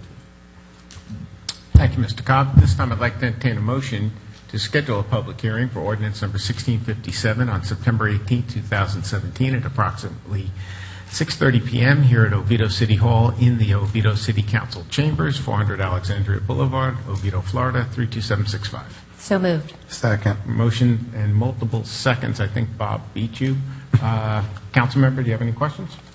I'd like to consider us increasing that buffer to 30 feet. I went out, you guys know I live at the edge of water. I went out, I measured out 15 feet. It was about 3-4 steps, and the slope was still pretty steep. If we just tell people walk 6 steps from the body of water, then we don't have to deal with, are we talking 15 feet horizontal, are we talking 15 feet up a hill? Make it a few more steps, and I think it would do a lot of really good things for our water bodies. Okay. Who is my second? Councilmember Pollack. I'm good with the 15 feet. If where I live, I've got a pond behind my house, I wouldn't be able to fertilize my backyard just about because I don't have much land between my house and the pond. So I do want to keep my yard green, so 15 feet is enough for me. Well, if I could ask a question, perhaps at the draft. Let me go up and down the dais first, and I'll come back to you. Councilmember Britton? I believe this is, according to Commissioner Delaria, pretty much a replica of the county commission's ordinance, so I'm good with it the way it is. I think it's a great first step. Brevard County implemented this, I think, over a year ago. They have a huge issue with these types of nutrients going into the Indian River, and I've seen an improvement. Mainly, I've seen the dolphins come back that I look for every morning, but they went away for a couple of years because the river was so bad. Deputy Mayor? I'm just going to piggyback on Councilman Britton. I agree. He said what I was going to say. I'll just add that the county's been working on this now for, it's about 2 years, I think. First meeting that Mr. Cobb and I were at, where it was presented, and you are right, Councilman Britton, it was piggybacked off of Brevard. If I remember, Mr. Cobb, there's county classes that people have to take too, right? The commercial guys have to take classes? Yes, there's certain certifications that have to Right, because the whole point of this is that in the, to the council member's question, the type of fertilizer that they're going to use now in the summer isn't going to have the nitrogen and the stuff in it that gets into the water bodies, if I remember the presentations. Because we've, as I said, Mr. Cobb and I have had the advantage of seeing this 2 or 3 times, only because of mayors and managers, where it first came up, and the county kind of first passed it by us, and then they had a meeting of all the cities and city managers, and then they moved forth with it, and they had asked all of us not to do anything with it until they passed it. So I think it's been pretty well thought out, and will it get tweaked as time goes on? Well, everything does, so we'll wait and see. But let me go up and down the dais one more time. Council member, you did have a question. The question is on the language. I didn't notice anything about how we're going to measure this. Is it from the mean high water mark, and then is it horizontal, like we take the mean high water mark and we go up and draw a triangle 15 feet over, or are we going up hills? Because if we're going 15 feet up a hill like this, you could still be putting fertilizer that goes straight down. So I think the intent, probably from the county's end, and we've got somebody here who probably has a little bit more knowledge about it, maybe to do up and over 15 feet. It would be nice for us to specify. So as we're trying to explain this to people in Oviedo, we're accomplishing the goal of what we're trying to do here. Okay. Do we have an answer to that, or can we have an answer about the second reading if we do? I think we can get an answer about second reading. Okay. Cool. Thank Can you. you provide it once you have the answer, obviously? Yes, sir, we will. Okay. Anything else for the good of the, excuse me, anything else for the good of the order? No? All righty. Motion on the table is scheduled a second public hearing for September 8, 2017. All in favor of the motion, please signify by saying aye. Aye. Aye. Opposed? Motion carries. Moving along, we're up to item number 14. Oops, hang on a second. There we go. Ordinance number 1658, wireless infrastructure. It is an ordinance, so Mr. Groot, you're up. Yes, Mr. Mayor. An ordinance of the City of Oviedo, Florida, substantially revising and amending Chapter 42, Article 2, Code of Ordinances of the City of Oviedo for the purpose of establishing additional standards for small wireless facilities in city-owned right-of-way for city-owned utility poles, providing for implementing administrative actions, providing for a savings provision, providing for conflicts, severability, codification, correction of scrivener's errors, severability, and an effective date. And that's the ordinance by title, Mr. Mayor. Thank you, Mr. Groot. Mr. Cobb. Thank you, Mayor. If you remember back on your June 19th meeting, the City Council adopted a moratorium on the placement of wireless facilities within public right-of-way, and that moratorium is set to expire on September 30th of this year. This ordinance is in response to House Bill number 687, and that bill, it allows for the placement of wireless facilities within public right-of-way. However, it exempts state right-of-way. But it also limits the local jurisdiction's ability to regulate certain parts of it. This ordinance provides for permitting of these facilities. It also provides for a permitting process, and it establishes certain standards that were taken into account placing such facilities within the right-of-way so that we don't create an unsafe condition or create any type of line-of-sight issues. Staff from multiple departments worked on putting this ordinance together as well as with Mr. Groot. One, to be compliant with the state statute that was adopted, but also to make sure that what goes into the public right-of-ways would not create an unsafe condition. It's recommended that the council schedule a public hearing for September 18th, 2017. Thank you, Mr. Cobb. At this time, I'd like to entertain a motion to schedule a public hearing on ordinance number 1658 on September 18th, 2017, at 6:30 p.m. in the Oviedo City Council chambers at Oviedo City Hall, 400 Alexandria Boulevard, Oviedo, Florida, 32765. So moved. Motion second. Council member? I'd like to see this sort of shifted around a little bit and take everything that involves who's paying for what and put it in one place that's very clearly labeled who's paying for what. Because I wasn't clear on who would cover the cost of, if there's minuscule amounts of electricity used by these devices, it's not clear to me from just reading through this who's paying for it or how we would determine that kind of stuff. So if we could tighten that up a little bit, and it may be in there, it just wasn't written in a way that I could notice. Okay. Great. Deputy Mayor, you have the second? That's fine. You want to bring back some more info for her? Okay. Councilmember Britton? Good. Pollock? Good. Good. I'm good. All righty. So the motion on the table is to schedule the public hearing September 18th, 2017, approximately 6:30 p.m. here at Oviedo City Hall. All in favor of the motion, please signify by saying aye. Aye. Opposed? Motion carries. Moving along, we're up to item number 15. It is a resolution. Let me get down to it. Just catch up here. It is resolution number 3460-17, non-statutory development agreement and associated master land use plan for the Flagler Center and the architectural development order. Boy, Dr. Correa, you got a lot into that one. Mr. Cobb? Thank you, Mayor. This is a request for council to approve a non-statutory development agreement and the associated master land use plan and the architectural development order for the Flagler Center development. The subject property consists of approximately 10.97 acres.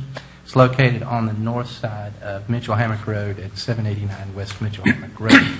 The property is designated commercial on the future land use map and is also designated C2 on the official zoning map. The developer intends to develop the property as a commercial center divided into 3 project sites consisting of approximately 4 buildings with a total of 28,400 square feet of commercial space. The 4 proposed buildings consist of a 2-story fitness center, 3 1-story restaurants and with drive-through and pickup lanes, and a proposed daycare or retail establishment. The non-statutory development agreement and the master land use plan establish the development standards for this property. The development standards reflect largely what's in the Land Development Code. Permissible uses on the property will be those of the C2 zoning district. There will be 2 primary access points, right in, right out, and 1 full access point. For the property, the parking will consist of 192 spaces, which exceeds the LDC minimum. There are also, as far as the comprehensive plan, they are required to provide 3 multimodal mobility strategies. The master land use plan shows a 10-foot sidewalk and more than twice the number of bicycle parking spaces. It also provides for additional strategies that the applicant can choose from at the time of development, which include, or not limited to, electric car charging stations, additional shade covering, and carpool parking areas. As far as the architectural design order, the plan for the 2 1-story drive-through restaurants on Lot 2 was submitted to the city on August 12, 2015. This was before we initiated our last round of architectural review. And so those, on that one Lot 2, those buildings are going to comply with our prior architectural standards, which was Article 4, Section 4.18. But the other lots, all the other buildings will comply with the current architectural design standards, and this is all addressed within your statutory development agreement. The staff reviewed the non-statutory development agreement, the master land use plan, as well as the architectural development order per the requirements of our land development code and the comprehensive plan. They recommend approval. The city attorney has reviewed the non-statutory development agreement and recommends approval. The local planning agency considered the non-statutory development agreement and master land use plan at their August 22nd, 2017 regular meeting and recommended approval with 1 amendment in the article regarding, in the non-statutory development agreement, in the section regarding parking. There is a requirement that the minimum parking space would be 9 by 18, 9 feet wide by 18 feet deep. The local planning agency recommended that that be stricken from the non-statutory development agreement, that one requirement. The staff concurs with the LPA recommendation. The development agreement that is provided in your packet still contains that requirement, or the standard. Let me say that's standard. So if the council concurs with the LPA's recommendation, then I would recommend that you also include adding the LPA's recommendation into your motion. Okay? It's recommended that the City Council adopt Resolution Number 3460-17. Thank you, Mr. Cobb. Is the applicant present?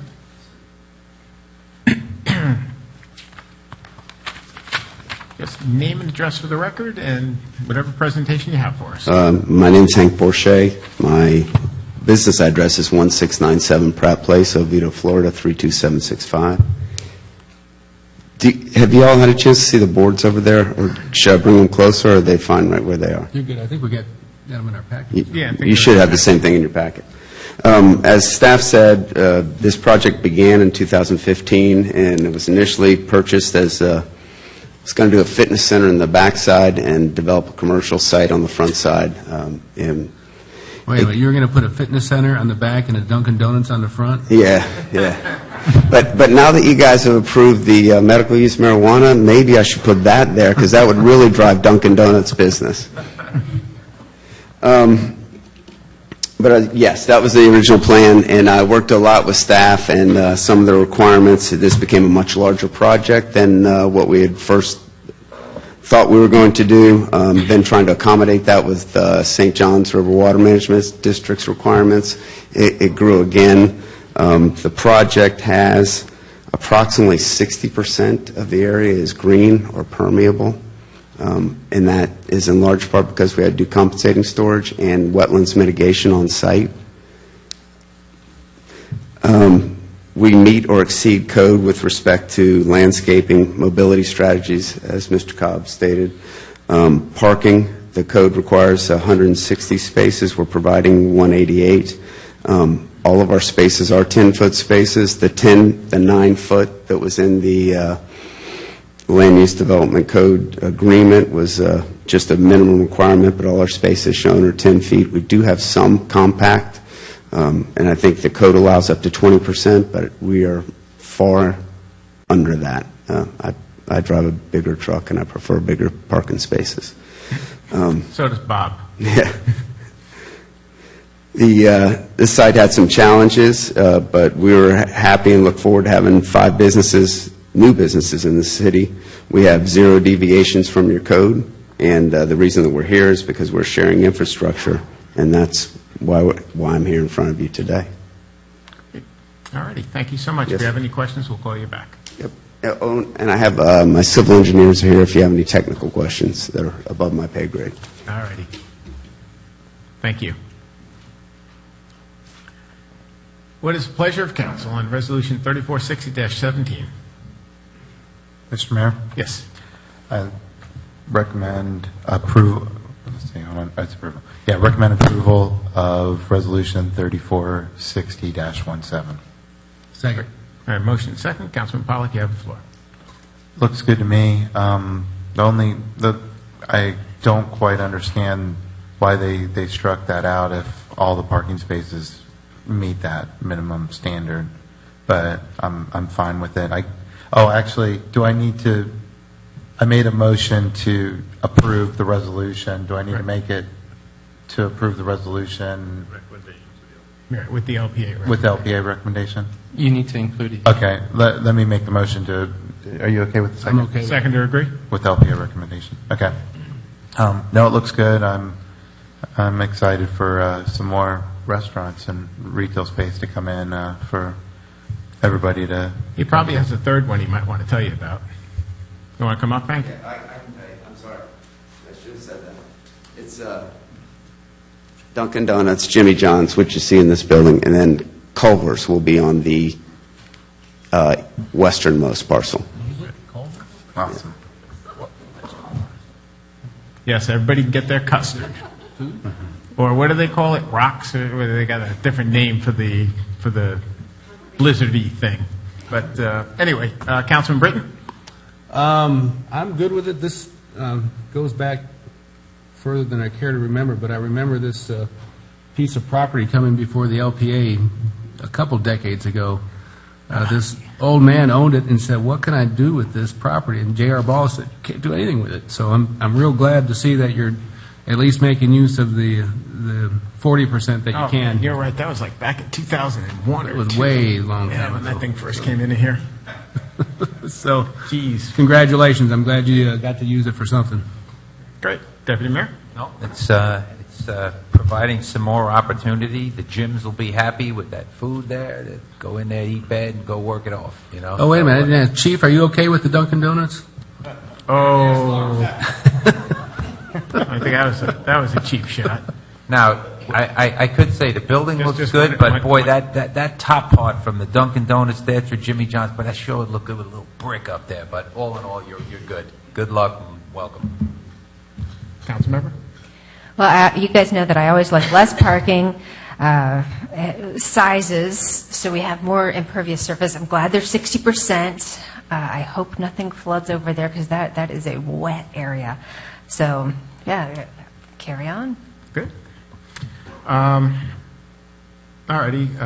Taking a look at the plan, I mean, everything looks great. I'm all about EV chargers, though. I think that would be a wonderful addition to it, but we should be requiring those in our code, not making it one of the options, because it will be the wave of the future. But if I can, Hank, either you or your engineer, the only thing that's missing off of this is we have no deceleration lanes and turn lanes into the project. And the way Mitchell Hammock Road is and the type of traffic that traverses it, whether the code requires it or not, I think that is something that we need to put into it on both entrances. So if we can make that happen, I'd be very happy to vote for this. Whoever you want, come up, either you or your engineer. We're very deliberate about the design of that traffic there. We had a trip generation distribution analysis was done May 2nd, 2017 by Traffic Planning and Design. Staff required additional information, and we had a traffic impact study that was completed in June 2017 by Traffic Planning and Design. We're very intentional with the design so that the right end has a very broad sweeping entry. It's not a small entry. It's one that you can get off the road relatively quickly. And we created traffic storage on site. It's 175 to 180 feet to the first stop bar, so you won't be backed up looking for a choice where to park, or if somebody's backing out of a spot, you will get off the road. And during the peak hours, the cars that are approaching the property will actually be decelerating as the traffic is stopped by the light, which is roughly 1,000 feet away from us. Mm-hmm. Well, and as you and I briefly discussed, it's, I can understand all that, but every development that's been coming up on Mitchell Hammock Road, we've been requiring decel lanes, and, all of that looks nice to me, but I can't support this if you're not putting 2 decel lanes in. So if that's going to be an issue, we can table it, we can move on, you can go back and, in my mind, if the council agrees, and you can revisit, or we'll put in decel lanes. You also have your stormwater management system is there and would be impacted by a decel lane. And I'll let them talk to you about the more technical point. Retention pond near there somewhere? No, they just talk about the little teeny swale. No, you actually have a culvert there. Well, we had a traffic consultant, traffic design and planning, do a complete study to determine the amount of traffic we're going to be having at full development. And part of that was to analyze how many right turns we would have into the site. We developed, his traffic study developed numbers that predict what that was going to be. And on our easterly terminal, we were going to have 49 vehicles turning right during the peak hour. So Dunkin' Donuts is only going to have 50 clients pull into it at 8 o'clock in the morning? That is correct. That 49 represents, one vehicle every 73 seconds coming into the site during the peak time period. The Florida Department of Transportation has guidelines to warrant when you need a right turn lane.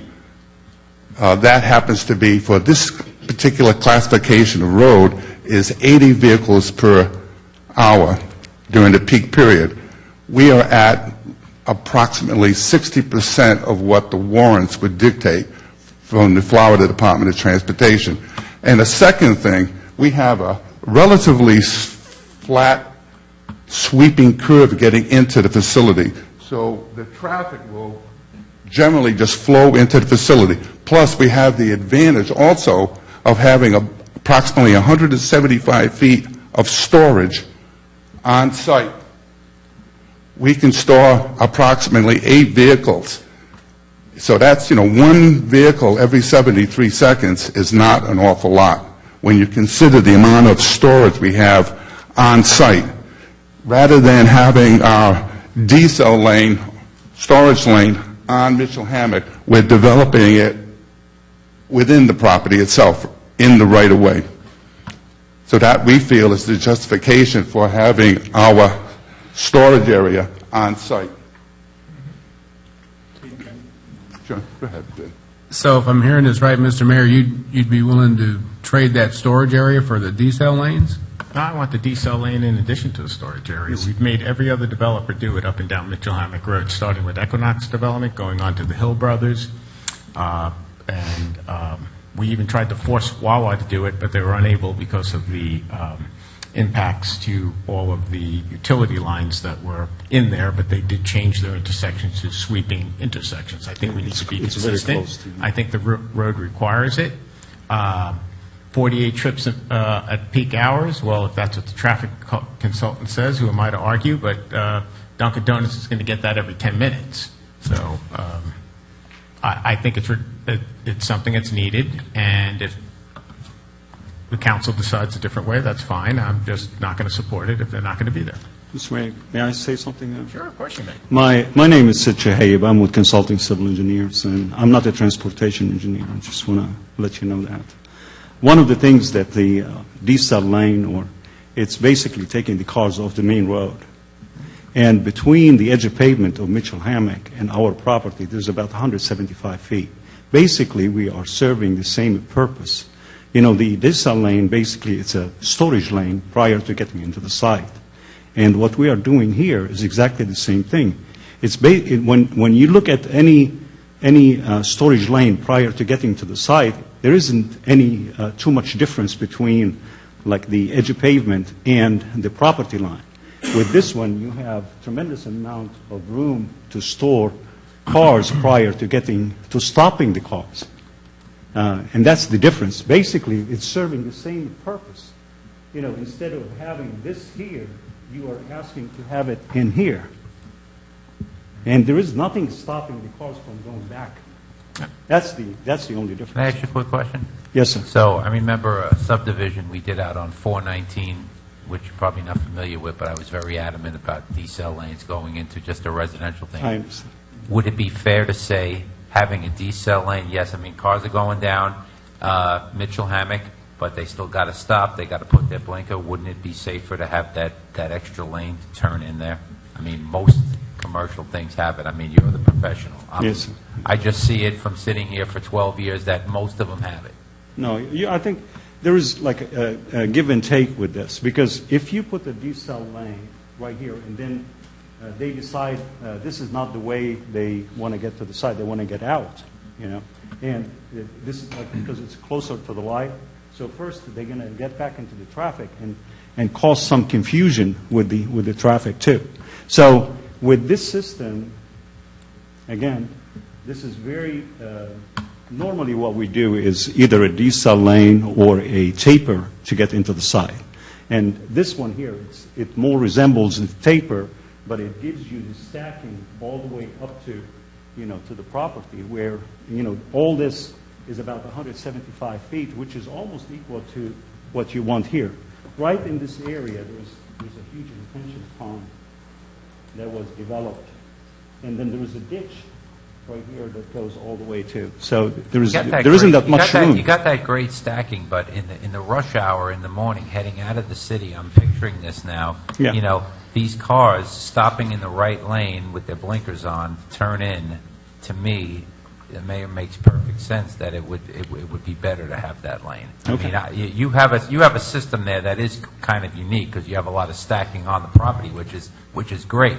Mm-hmm. But you know, I tend to agree with you on this. I mean, that's in a heavy traveled corridor. I know what the study says, but I also know this city very well, and I know what that's going to look like. I think Dunkin' Donuts is going to have 248 trips every 78 seconds. To be honest with you. Let me just add one thing. We do have a very, very generous curve to allow that free flow of traffic. It is a 150-foot radius on the curb edge as opposed to, so it'll be a little bit bigger. It'll be another 6-7 feet on the center line where the car is traveling. Right. So it is a very sweeping, free-flowing entrance. Can I put? All right, I'll call you back up, Bobby. Let me just go up and down real quick. Oh, See you if guys? there's any other Yes. I'm questions. sorry. I need to talk to Mr. Wyatt. Okay, we'll get to Bobby in just a second. On this, you guys would own that entire thing and maintain that entire thing, correct? Say that again? You would own and maintain the entire 8-car stacking area, correct? That is correct, yes. Okay, thank you. Anything else? No? Mr. Wyatt? Deputy Mayor has some questions.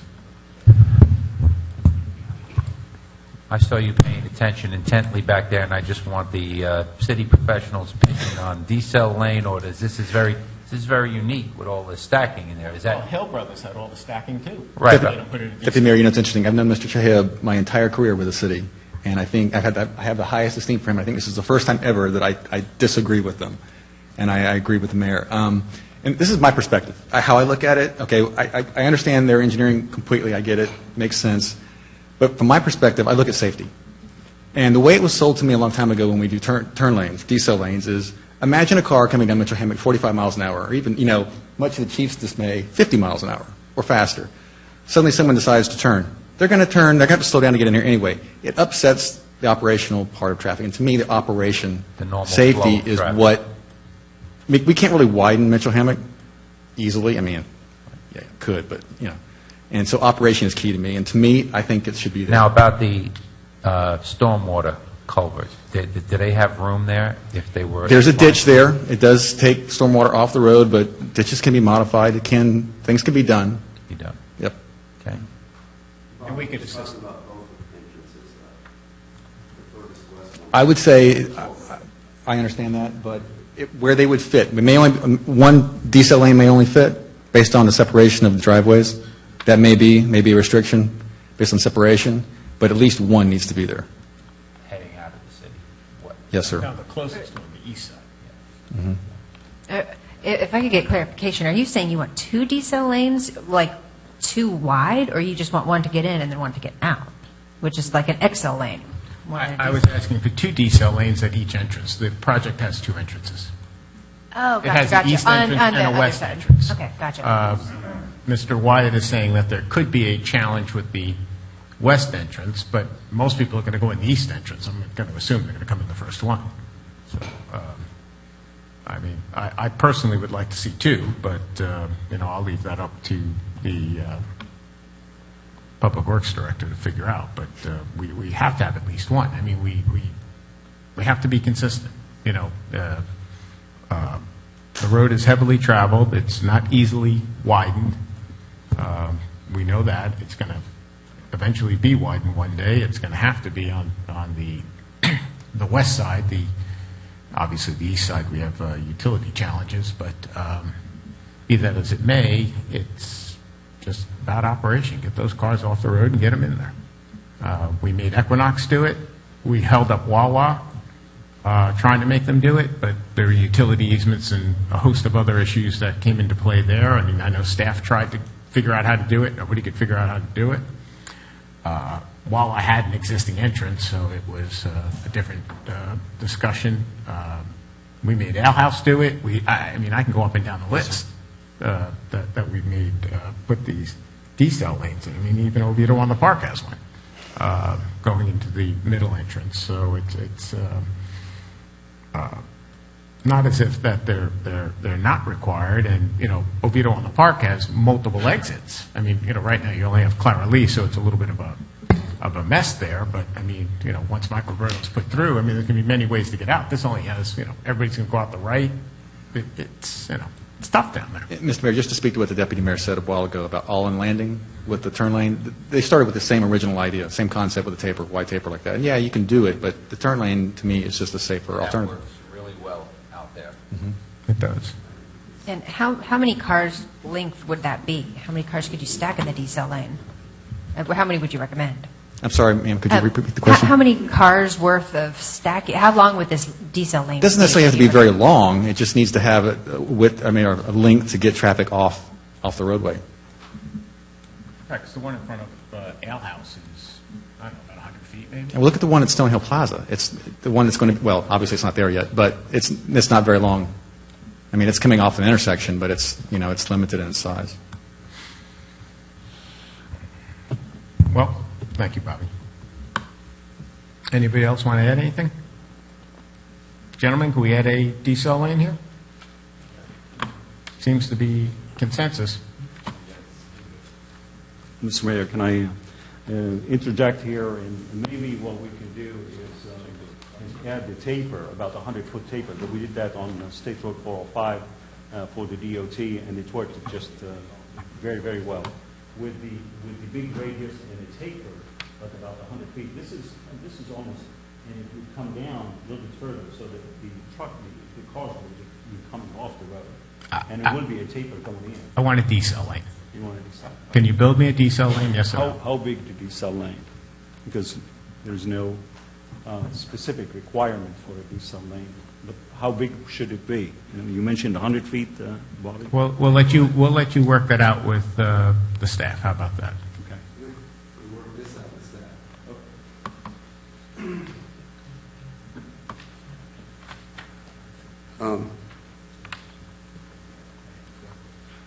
So we're talking about a decel lane on the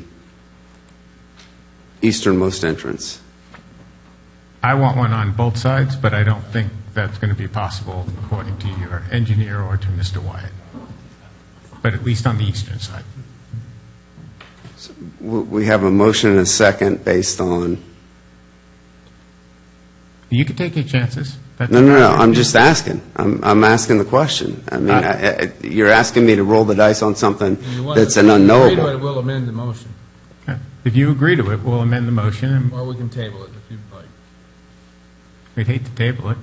Well, I don't know how you can agree to a taper or a decel lane if you're not giving me dimensions or size. Would you rather us table it and you could bring us back a new... No, I'd rather be done with this. All right, so just work it out with staff. Bobby will sit down and figure it out with you. And Mr. Mayor? Yes. If we could maybe get a legal opinion on this, is that okay to, at a later date? Because this is a statutory developers agreement. Well, Once we have this in here, can it be amorphous like that? That's a valid point. Could say what your last part again? Do we need to specify what kind of turn lane? I got you. I recommend that if there is going to be a condition for a decel lane, like, I think you need to continue it and bring back revised plans showing exactly where it is and the dimensions and all that, which goes to your point, Mr. Mayor, of continuing this. So that would be the same if we put what you call the taper also, right? Well, he proposed this tapered lane, which I think almost provides the same functionality, but we'd still have to get dimensions for that, wouldn't we? I think you need dimensions being brought back. If that's going to be a condition, then I think you should continue this and then have the plans brought back and reconsider this. Otherwise, you're just sort of, you know there's a requirement, but you don't know how long, where, and the like. So, and I think the mayor wants to see that, and maybe others. Bobby, can we get something together with the engineers and get it back on the September 18th agenda? I'm thinking we would only need to table it for a week and a half, right? We're meeting on the 18th? 11 days. The only concern I have is what happens over the weekend and into the next week. That's true. All righty. Mr. Groot, is there any way that we can approve the project so Mr. Porcher can move along with whatever agreements he may have in place for lease and sale, and subject to CO, them coming back with a design for the turn lane? That's a challenge because Can of I how that throw would s- impact your stormwater. We're asking the attorney. Yeah, let me ask the questions, and then I'll get to everybody. I think you could approve this application subject to, and you'd specify, whatever. A deceleration. A decel lane, sorry about that. A decel lane, either 1, 2, and where, subject to staff approval. Okay. Thank you, Bobby. Hank, how's that sound? That way we can get you approved and get you moving forward. Yeah, I'll do that. I was going to throw something else out, and let me. That may be the best vehicle to go. My second choice was going to be I have to come in for site plan approval for the furthest east parcel. Could you make a contingent on there? But I may take you. I think what Mr. Groot's trying to do is get you moving along. Yeah, and that's what I'd like to too. That way we keep you moving. I don't want to stop you. I mean, I realize that you probably have, agreements and contracts in place based on approval. I get it.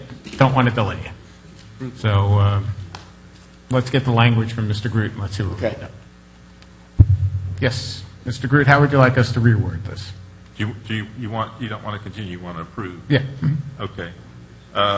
Let's keep it moving along because I believe there may You be would agreement. move to approve the resolution subject to a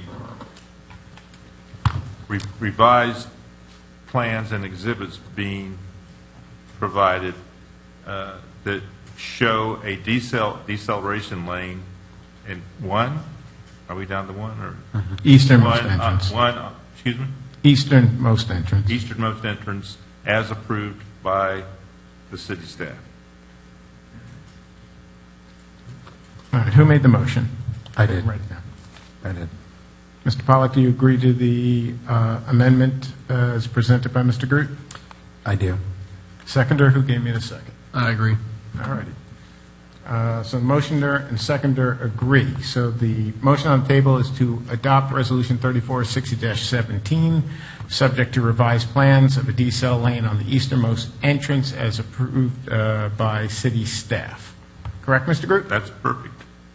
Also with the implementing the LPA recommendation. And also with implementing the LPA We did recommendation. that originally, though, right? I think Bob already got that Yeah, I one. took care of that one. All righty. So we've got our motion. Everybody on council, any other questions? I just want to make a statement. This frustrates me more than anything for someone to come before us after they've gone through all the staff and then something like this occur. To me, this is a problem. I don't like making changes from the dais like this, and holding someone's project up. I don't know how to resolve that, but I don't like this at all. Councilman Pollack, I'm going to give you a little dynamic lesson of what we sit here and we do. The staff reviews things as per codes or needs or what the applicants bring in. We review them, and if we want to make changes, then that's up to us. That's what we're here to do. And it does frustrate you, and that's why I worked with Mr. Groot and everybody to see how we can keep him moving forward but still meet the needs of the city. Would you not disagree with me that it is unfair to the 6 other developers that I just mentioned that we may put in turn lanes, and we're going to approve this one? No, I agree with you on that, and I agree with the decel lane. I think it's something needed. It's just I don't know how it Maybe got we need this to point. change our code that we require a decel lane. Can I just jump in there? And I don't want to argue with. No, of course. whenever you're dealing with a statutory development agreement or a non-statutory development agreement, negotiations from the dais can be inherent in the process. That's just the nature of that beast. We used to call these things PUDs. Yes, sir. And if it was a plat, or if it was a site development order or something, that'd be different. But the development agreement, it's negotiated. Right, okay. I understand. All righty, so we have the amended motion on the table. Is there anything else for the good of the order? Hearing none, I'll call the vote. All in favor of the motion, please signify by saying aye. Aye. Opposed? Motion carries. 3460-17. Gentlemen, go build a nice project. Culver's and Dunkin' Donuts, and everybody will definitely need the gym Good luck to you. after that. Good luck. Just one question, Mayor. This could be a diesel lane or just a turn. No. What is it called? Diesel. It will be a diesel lane. Will be a diesel. No taper. No tape. No taper. No taper. Thank you. All righty, moving right along. We are up to appointment to the firefighters pension trust fund board of trustees. I think there was only one applicant in the file. What is the pleasure of council? Mr. Mayor? Yes. Make a motion that we appoint Josh Maddox to the firefighter pension board. Second. Motion second. Any discussion? Nope, good man. Hearing none, call the vote. All in favor of the motion, please signify by saying aye. Aye. Aye, opposed? Motion carries. Moving along, we're up to reports. Mr. Cobb, you're up. No report, Mayor. We're in hurricane mode. So, EOC is up and running. Chief, did it move? Unfortunately, it's moved wrong. It's moving the wrong way. Again? No. Oh, it hasn't changed since 5 o'clock. Two more weather reports will kind of, I think, dictate its final path. But tomorrow's analysis is in agreement with what we saw tonight. That's not a good sign. No. We'll all just leave Oviedo for a couple of weeks. Thank you, Mr. Cobb. Mr. Groot. Nothing this evening, Mr. Mayor. Excellent. I think we're up to Councilmember Britton. Real quick, while we're talking about hurricanes, Brian, I got a very good email from Duke Energy with some tips and some phone numbers to call for outages. Can I send that to you and we get it on the website? Or you may have already gotten it. I believe we did get it, and I did distribute it out. And yes, we can. Just get it out as far as you can. So, folks, we had a situation Monday night, I guess it was. The neighbor lost power to her house. She lost one of the legs that feed it. And I used one of these numbers, and they were out there within 5 minutes of the call. So it's very effective if we use it. And other than that, I just want to congratulate Alberto on his new L House. It's a very, very pretty building. Outback, sorry. I wrote L House, but I meant Outback. But a very pretty building, and I wish him well. That's it. All righty, thank you. I was just going to mention Outback as well, and also Destiny. What's Destiny's last name, Councilmember? Massey. Yeah, she did an excellent job over at Haggerty High School, created a butterfly garden that the council member and I went to the ribbon cutting the other day, and we got to release butterflies. Who knew they could survive in a little package like that? But Destiny did an excellent job with that. Outback opening was superb. The Haggerty Oviedo game is tonight. It's 9 o'clock. They probably have a final score by now, so we'll have to find out. It's the fourth quarter, 8 minutes to go. And what's the score? I don't have a score yet. Well, what good is that? What is the score, Chief? The score is, the last score I had with 8 minutes left was 41-20 Oviedo. Look at that. They want the trophy back. Wow. They get up for that game, Chief. They do. They do. Well, they came off of a rough loss to Timber Creek, right? And Haggerty came off the high of beating Lake Brantley for the first time in 7 years. So good for them. End of my report. It's getting late. Everybody be safe during the hurricane, and we'll keep everybody updated as we've been doing. As Chief sends out the updates, we'll get them out to everybody so they can follow along what's happening. We just have to pray that it moves back east or continues way out west. But it's kind of sad when we're praying that it goes over somebody else, but I guess that's the luck of the draw. Bob, you're up. All right. I had a quick question, and this is probably for Bobby. They're doing a lot of curb work at the intersection of Mitchell Hammock and 434, where Stonehill's going to be, and the gas station on the other corner. My question is going back to the decel lanes. Are they going to have to rip up all that curb work that's already being done when they get ready to build the decel lanes? And I think the curb work that you're seeing done is actually related to the Alexandria 434 traffic signal, because there are improvements that actually come up into the intersection and deal with some of the pedestrian work. I think that's maybe, is that what you're on the, is it on the south side or the north side you're talking about? It's right at the intersection where Stonehill is. Oh, well, right at the Stonehill corner. If they're doing curb work, it should be related to development, and there shouldn't be anything they have to rip out. Okay. They wouldn't want to do it they're twice. Working on that one, on that side, and then on the Albertson side. Yes, sir. The traffic signal at Alexandria actually has a lot of work. You haven't seen it yet, but it's going to come up and tear into that whole southern part of that intersection. Okay. Yeah, I wasn't sure. I just didn't want to be doing all this work and then having to tear it up again. No, hopefully they wouldn't do that. Okay. All right. Other than that, I hope everybody stays safe during the hurricane, and just keep us posted, Chief, and I know you do a good job.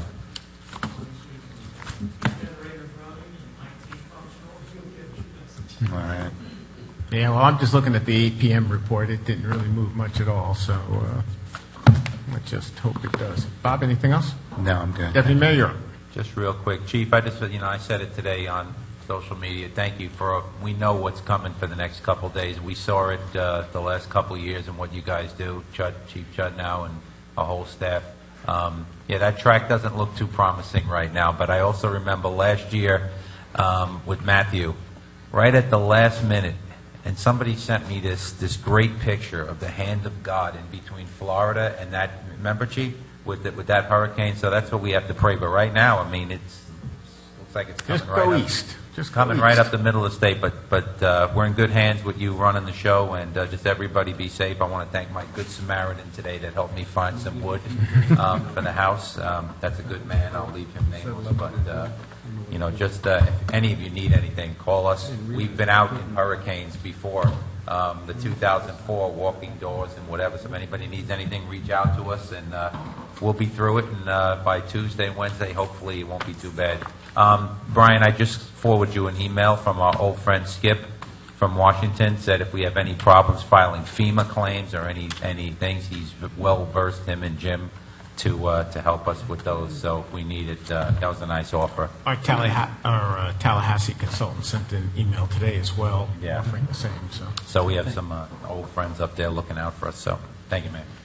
The only difference in 2004 is I had the H2. We were able to drive wherever we wanted throughout after the hurricane. My little Volt might not. That was a very unique season. That was the entire city council.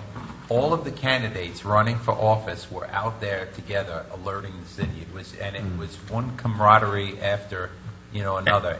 Nobody was talking politics. Everybody's helping the city. Up and down with the signs 3 times. Signs out, and that's where Oviedo shows its true colors when we get something like this. So we'll all be good, and hopefully next meeting we'll all be here and saying, that wasn't too bad, right? Either that or we'll have a sunroof. I saw a picture on social media today and thought of you, Mr. Mayor. It showed a plug-in car hooked up to a generator. So there you go. All right, let's let council member go, and that way I can announce meetings and we can call it a night. No report. Wait a second. Somebody take her temperature. Can we have the golf cart ordinance next time? Somebody take her temperature. All righty. Anything else for the good of the order from staff? Council? No. Brian, you look like we gave you a major headache tonight between the two meetings. Yeah, we're fine. You going to be okay, Brian? Need some Tylenol? All righty. Future meeting dates. We have Monday, September 18th, 5:30 p.m. We have a CRA Governing Board meeting. 6:30 p.m. we have our regular meeting, and that's probably for the budget adoption of the CRA. Then on Monday, October 2nd, 6:30 p.m. regular session. Monday, October 16th, 6:30 p.m. regular session. With all that being said, Whoa. Anybody like a picture in front of I- the well, I- 3500 Oak Tree?